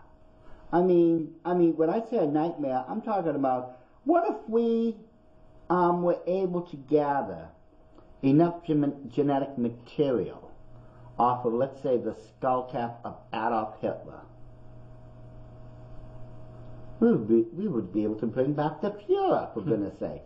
Now, this is the cover story, right here. Now, they say human cloning is good because this is going to be good for couples who can't have a child. You know what? In my day and age, when I was a kid, when a couple couldn't have children through natural means, they went to the adoption center. There's plenty of kids out there who need a family, for goodness sake. Right. You don't have to go to this type of perversion, right. Especially, you know, with what they're going to be doing. And let me show you just how far this is going to get. In this European newspaper, back in 2009, there was a doctor who stated, I can clone a human being, and he was not lying. I'll get into this in a second. But what they're doing now, as I said, trying to splice and dice DNA together from animals and other creatures, you know, to enhance the human condition to where, as Dr. Thomas Horn said, transhumanism. This photo, ladies and gentlemen, this is a genuine thing. This is going to shock you. But what they did, here we have a human test mouse, and on it is a human ear. They crossed genetic DNA strands and started working with the human ear. And you can see, ladies and gentlemen, for yourself, this is an actual photo. This is not a CGI image, just to show you how far they pushed this. Well, before I show you this photo, in the United Kingdom, there are laws in place that for these people who are trying to work with DNA and cross species, the boundaries, there's a law, I believe it states that whatever you create can only remain alive for 10 days, then it has to be exterminated.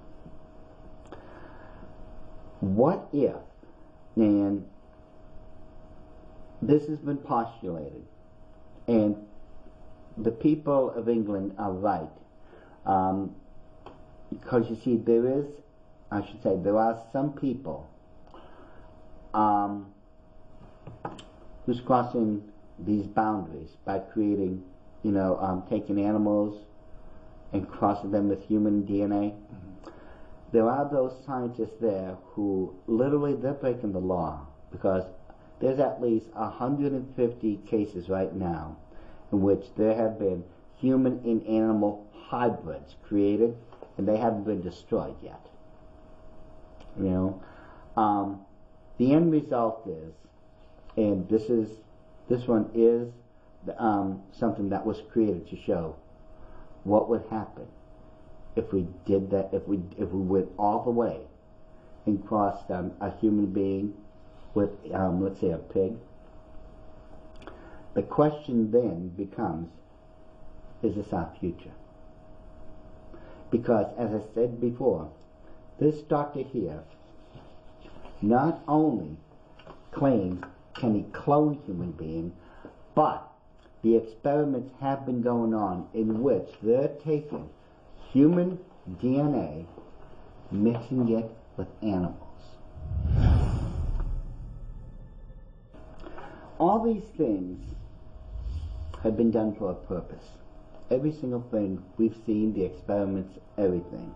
The Illuminati have a plan.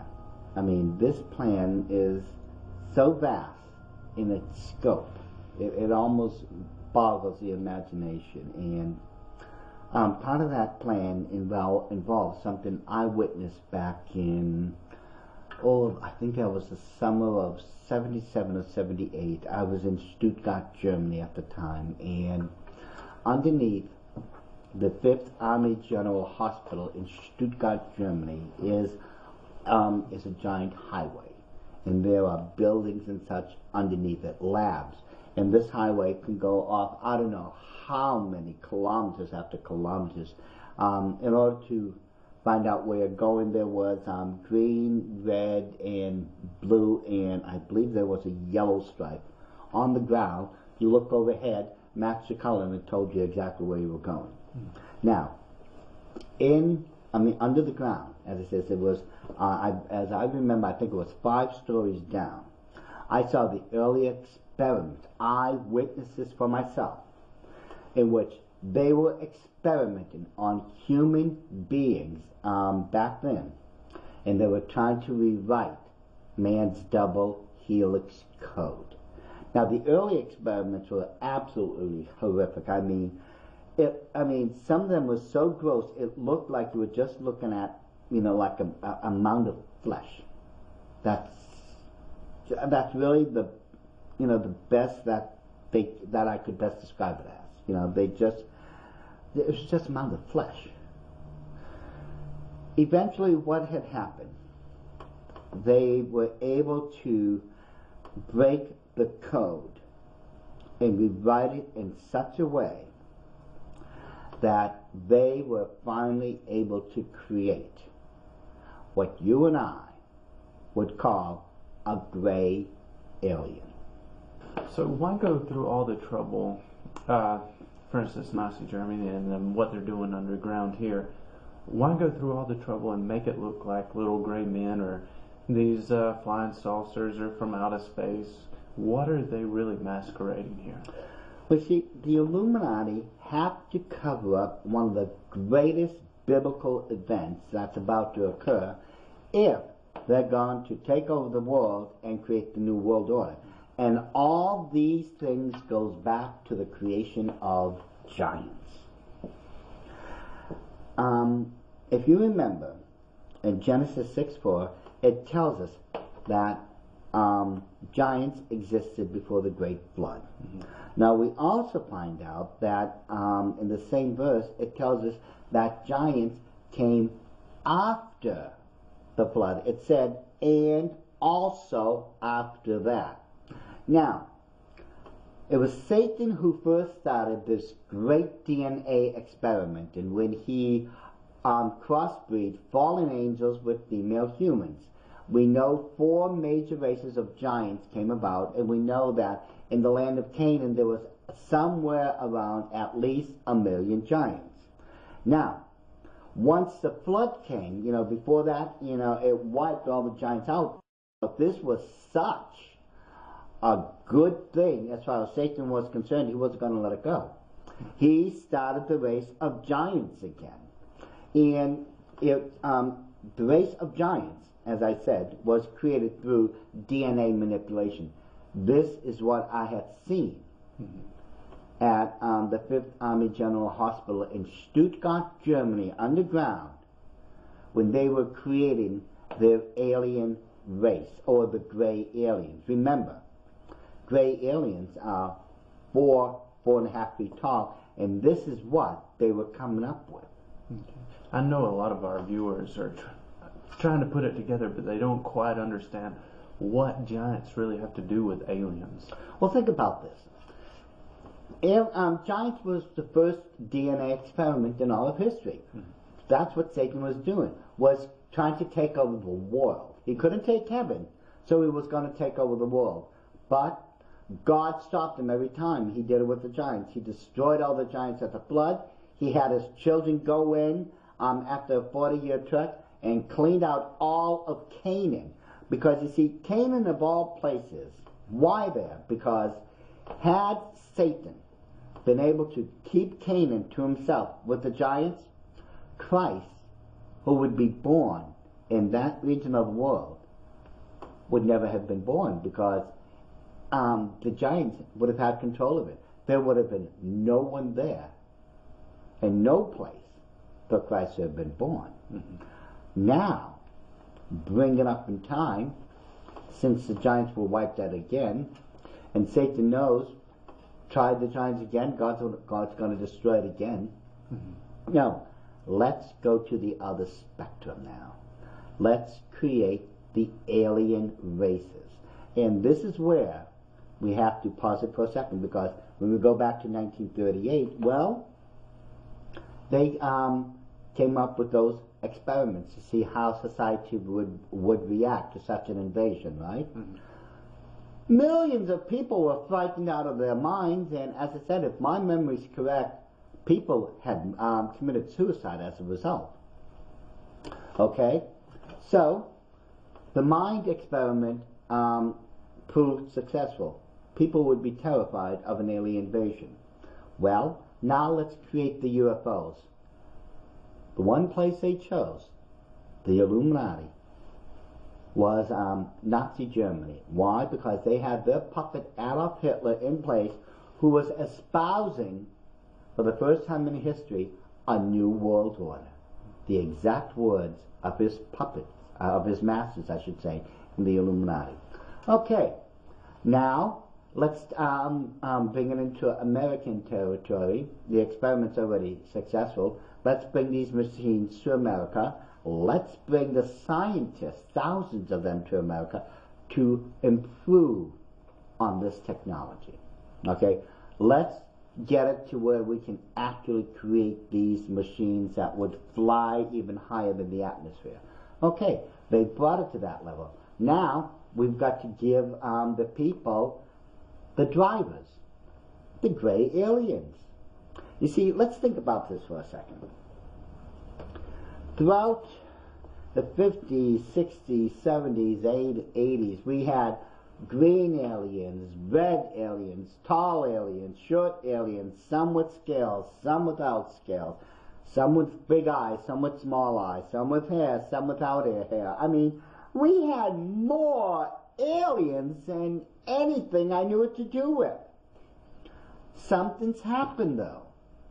Have you noticed that since the mid-80s, we've only had one type of alien now?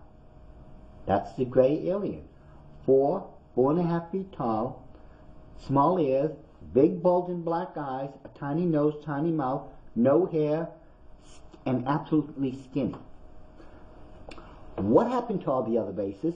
Did they just suddenly decide that Earth wasn't good enough for them? Oh, let all the other alien civilization and all the different types of aliens just take off? No. Again, that was demons. That's all it was demonic manipulation at that point. Now we have a physical being that they have created through genetic manipulation. A 4.5 foot tall gray being that we call an alien. And all these things were done for one reason, and only one reason: to cover up the rapture. Now think about this, ladies and gentlemen. How do you explain the sudden vanishing, disappearance, or whatever you want to call it, of tens of millions of people around the earth? How do you explain it all away? Well, this is where I remember parts of their plans from ages ago. You see, what if right after the rapture happens, these so-called motherships start surrounding the earth? Now they will not really be motherships. These are going to be computer-generated images that will be flashed on your television throughout, some newspaper or, news report or broadcasting emergency report. Those won't really be up there, but you'll be told they are. However, we know that they have the Hannibal ships, the drill ships, all those flying saucers. What if these flying saucers start landing all around the world, and these 4.5 foot tall aliens step out, and they say to the people of the earth, the ones that are left behind, and tell them, we took all those people up to our motherships because they needed re-educating. You people are truly the enlightened people who will help us and guide us, humanity, into the golden age. And it's gonna work. Simply because it plays on man's ego and pride. And that destroyed the highest of all of God's creation, Lucifer. Pride goes before destruction, and the haughty spirits before the fall. And this is what's going to happen. It feeds the ego like no one's business. I did bring a number of, the cards as always, the Illuminati cards, because they're so revealing as far as what's going on in the past, the present, and the future. Like with this card here, okay? This one says every year is getting worse. And let's face it, this year wasn't looking any better because of what had been going on. We know that it was through the Federal Reserve in conjunction with Wall Street that a lot of money marketing manipulation had been going on and disasters had been going on. Now right here, if you notice at this center card, look at this man who is standing at Wall Street, who has just been handcuffed and arrested by this police officer, right? Now remember, these cards were created back in 1982 through 1995. And even though they were created so far back, guess what, ladies and gentlemen? Just as the card predicted, we have people on Wall Street who are being arrested by the police department right now as we're speaking. And I think throughout the series we've seen how deadly accurate these cards can be for telling future events. Yes. Oh yeah. These cards, I mean, they know exactly what's going on. And interesting enough here, all this is happening because the criminal overlords are obeying their corporate masters, okay? And here, it makes it look as if the rich people don't care one way or the other, And it's interesting that the Illuminati puppets, who's that Illuminati puppet, that usurper to the White House, Barack Obama. He's been doing everything to make the rich richer and the poor poorer. I mean, the evidence is there, okay? And again, as I said, he's been helping them all along through the criminal overlords and their corporate masters. Now, throughout this two-part DVD series, we have been showing flying saucers and how all these ideas of UFOs and such have been coming down to us through TV and through Hollywood, okay? And that the Illuminati cards does speak of, these UFOs and the flying saucers. Interesting enough, most people would see in this card 2 6s, but there was a third one, and this does involve aliens. That's why they mark it with, their signature. They always mark their territory, the Illuminati. And here's 1 6 2 6. The third 6 is right here. All you have to do is look at this one in a mirror, and you can see it's been reversed. We also know that all these things are part of the Illuminati conditioning process.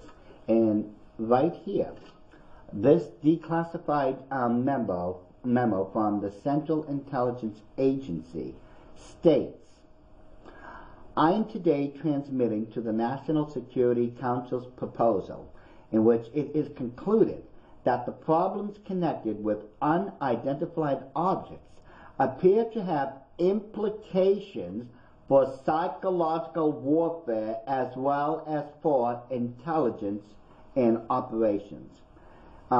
It goes on to say, I suggest that we discuss at an early board meeting the possible offensive or defensive utilization of these phenomena for psychological warfare purposes, and this was written and signed by Walter B. Smith, the director himself.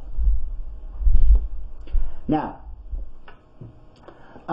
there are and has been, quite a number of conditioning programs going on, and that it is through, various demonic beings and such that crop circles and such have been formed. I didn't have time to get into cattle mutilations or anything like that. There was a lot of things I wish I could have put in this particular DVD set, but there just wasn't time. But we do know, And it's interesting. I know this may be hard for you to believe, Corey, but of course, the United Nations arguing it as always. We know that the United Nations, they are a success, believe it or not. They, on the surface, it looks like they failed. Their mandate is that they're supposed to stop wars, and yet we know they've been involved in more wars than you and I know what to do with. But that's what the Illuminati really wants. Now, if you can believe this, these people, I know this is going to be hard to swallow, but these people now have an official ambassador in case we are visited by aliens from outer space. UN selects ambassador for aliens. They have, if you read the article, right now in the wings, an ambassador for where now we're visited by alien beings. Now, if you remember, I believe it was the third DVD in this series in which we were talking about concentration camps and how you can see these death camps, internment camps, concentration camps, however you want to term them. They've already been built. I don't know how many dozens of photos I've shown in the past about this. And of course the question is, why would you have concentration camps on American soil if there's no war going on? Unless, of course, you're planning to have a war. It's the same thing here. Why would you have an ambassador for aliens if we can't even prove they exist, let alone been visited by one?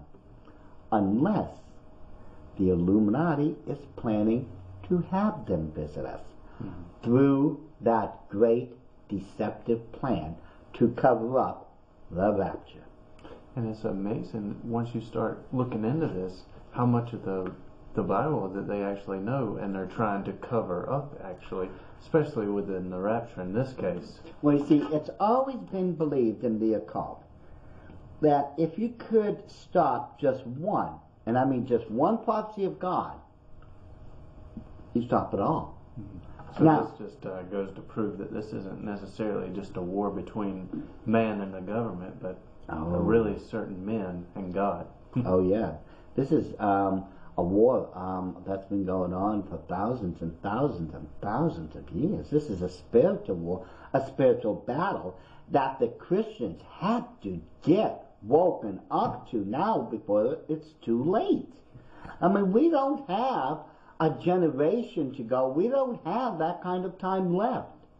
Either, they get involved now or just step out of the way and let those people who want to do something do that something without being hindered. Because they're doing it right in front of our eyes. I mean, this next one will prove it. They now have, literally speaking, the sufficient advanced technology. Look over here. Here we have the biochips that I've been mentioning about right here in this photo. Okay? We also know that they have the ability to make copies of animals or clones if you want. And this is what I fear more than anything else, is that, and it has been proven, they can keep a brain outside alive of the human body, just like they did with that poor dog's head, and they just kept it alive by that apparatus, just like they were able to create those chimeras. They're able to do this now. The experiments have been phenomenal. The results are, just blows the imagination. And they are only, and the card is right, they are only a short distance away from creating human clones. And if they can do that, think of what they can do. Remember, this doctor says, I can clone a human being. Think of what they could do if they decide to marry animal DNA with human DNA. I mean, this is science gone out of control. And again, the Illuminati card tells us the reason why, because when the rapture comes, I'll make them wait. Yes, not us who go before, but the ones after who missed it, because they're going to cover up everything with an alien UFO visitation. And isn't it interesting, ladies and gentlemen, how anyone who calls for, repentance or anything like that, look at this guy here. They're always painted as nut jobs or as if they don't know what they're talking about, and yet the Illuminati card here tells what's going to happen to those people during the tribulation period who repents and follow Jesus Christ. They are going to be beheaded. Scriptures makes it very clear in Revelation chapter 20 that the price is going to be martyrdom. And all along, they're going to be looking towards this one person who's going to seemingly have all the answers to all the problems. And this Antichrist person, and that's who he is, he's the Antichrist. And the cards make it very clear, will eventually be worshipped as the new Messiah, as if this is the one we've been waiting all along, and that, because of him, we're going to end up with 1,000 points of light. Now think about this, Corey. Do you remember, it was George Bush Sr., when he was a president, he was standing before Congress, and he was saying all these promises and all this, and he was calling for 1,000 points of light. Well, what people don't know is that when George Bush was calling for 1,000 years of light, 1,000 points of light, he was calling for 1,000-year reign, or 1,000-year illumination of Lucifer. You see, this goes back to Adolf Hitler. Remember when he was saying, he was talking about the New World Order, and he was saying, we shall rule and reign in this Reich for 1,000 years. That's what he was talking about. Remember, Scripture tells us Jesus Christ is going to have a millennial reign right after the end of the Great Tribulation period. Christ is going to have the 1,000 millennial reign. Yet, the enemy believes that they're going to be victorious and they're going to have their 1,000-year reign. So that's why they're so gung-ho on just trying to destroy one prophecy. I guess through their mind's eye, if they can destroy one prophecy, their God, Lucifer, can reign 1,000 years besides the one true Lord and Savior, Jesus Christ. Exactly. And you see, they're already trying to twist and distort the true meaning to the rapture. You and I both know that there's a biblical pattern, and you folks may not agree with it, but I will tell you right now, go to the end of DVD 8, and you'll be able to see all the information for yourself. But the scriptures scream of a biblical pattern, and I mean there is a pattern from the book of Genesis to the very last book in the book of Revelation, that the rapture has to be pre-tribulation. It has to be. There's no really any other option, especially when we consider the next rapture that's going to happen. They're trying to twist the understanding and the meaning of the rapture. And I'll show you how. Now, in this movie, Skyline, guess what, folks? We're back to the aliens again, okay? The Earth is invaded by aliens. Okay? And if you look very carefully at these little, black dots, those aren't dots. Those are human beings being taken away off the earth. Just like the rapture. And interesting enough, in the movie itself, now, I had to start my DVD player so I could get this down exactly. But if you go and put this in your regular DVD player, Mayan said that at 34 minutes and 25 seconds, a person known as Walt in the movie is asked, "Are you okay?" Walt then replies, "I saw the people in the sky like the rapture." Now, isn't that interesting? Since when in the Bible does it tell us the rapture is going to be the result of aliens? But the plans of the order of the Illuminati says That's how it's going to happen. Now, this is part of that conditioning process that we've been subjected to since 1938. Now, in this movie, now I'm sure most people have heard of this one by now, 2012. This is about the world, again, it's coming to an end, and there's a character in it known as Charlie Frost. Now, Charlie is asked about, what's going on and all this because there's so many disasters hitting the earth.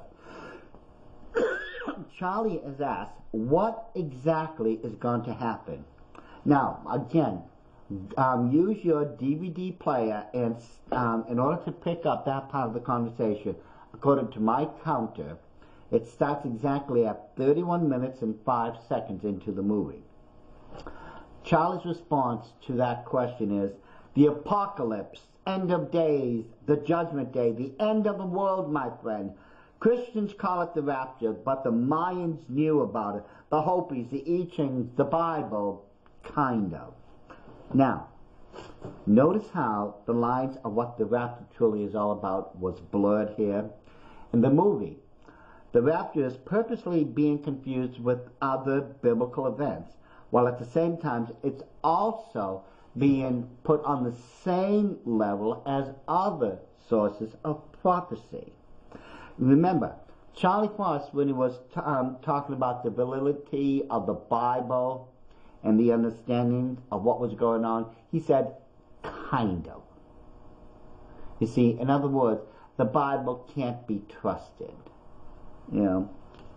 Now, when we, by the time, Skyline was shown in the theaters, the rapture, well, at least according to Charlie, in the other movie, may have been happening. But remember, these are two separate movies. Charlie makes it look as if the Bible can't be trusted in that department. Yet, in this movie, Skyline, we find out the rapture happens because of aliens. And once again, that's what the Illuminati's plans call for. And now that we've looked at some of the movies, I want you to take a quick look at a TV series known as V. Like the original miniseries of 1983, the new version of V has aliens that are really lizards underneath their skins. However, there are Illuminati symbols and very powerful Illuminati ritual practices that were being performed in this new series. Now, here is what's known as a thaumaturgical triangle. Okay? This symbol, and you don't need these symbols in particular, but you need the circle and the triangle. This symbol must, well, if you want to, as a solo practitioner in witchcraft or Satanism or even in the Illuminati, you would step into this circle in what's known as being sky-clad or without any clothes on. And within this circle, you would communicate directly with demons. Now, this particular symbol, as a solo practitioner, you can cast spells with, and you can do a lot of other things with, as a solo practitioner by using the thaumaturgical triangle. Now, interesting enough, on these motherships in the new TV series of V, there was 29 motherships, and they surrounded the Earth. And the head of this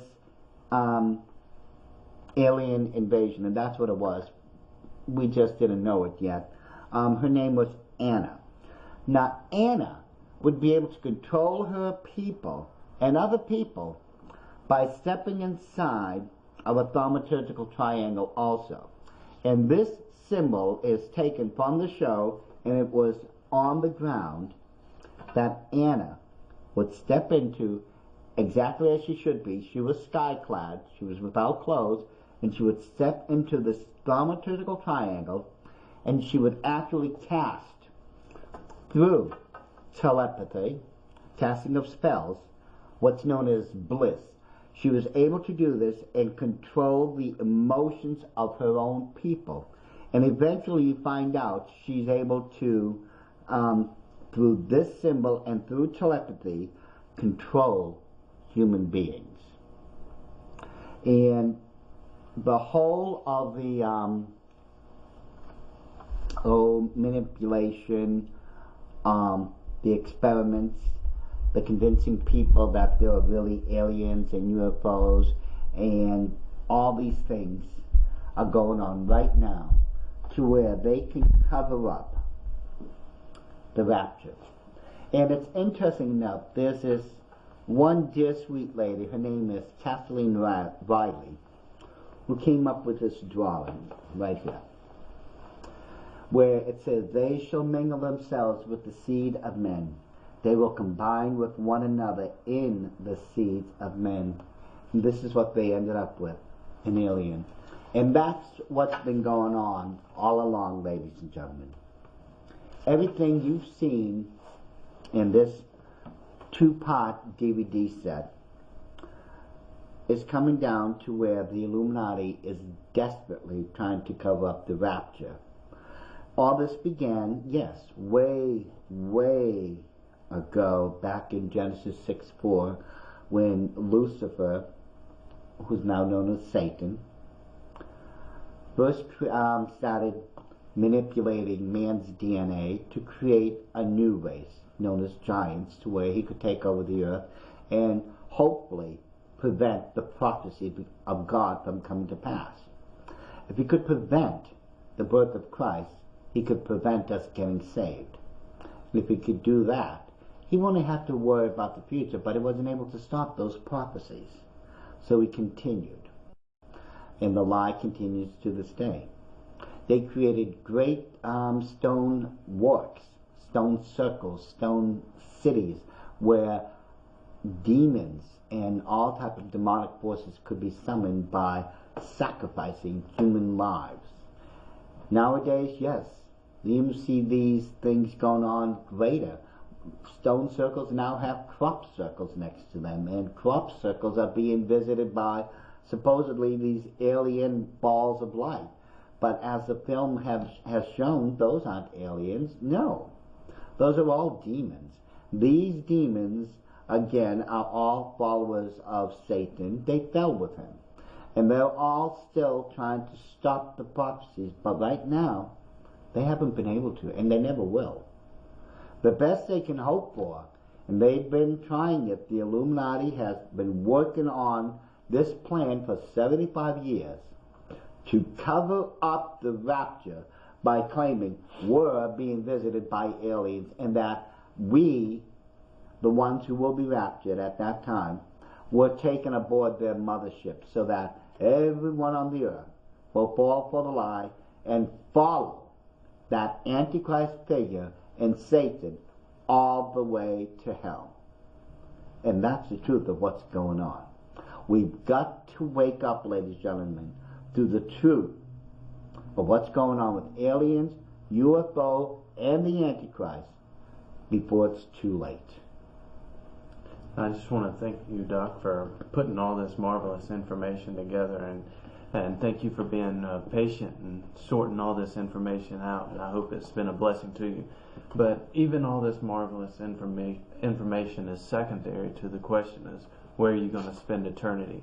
And you know, we see throughout all this presentation, there's a battle going on, and Revelation 22 makes it clear who the winner is going to be, and that's God. And all the attempts of Satan here is in vain, and you might as well get on the winning side. So, and just turn from your sins, repent, and trust in Jesus to save you, and that's all you need to do. And I just want to thank you, and I hope email us if you have any questions about salvation or aliens or demons, or you just want to get in contact with one of us. Just go it's at creationmessage.com or creationmessage@gmail.com if you want to email us with any kind of questions. And I hope this presentation's been a blessing to you. Thank you.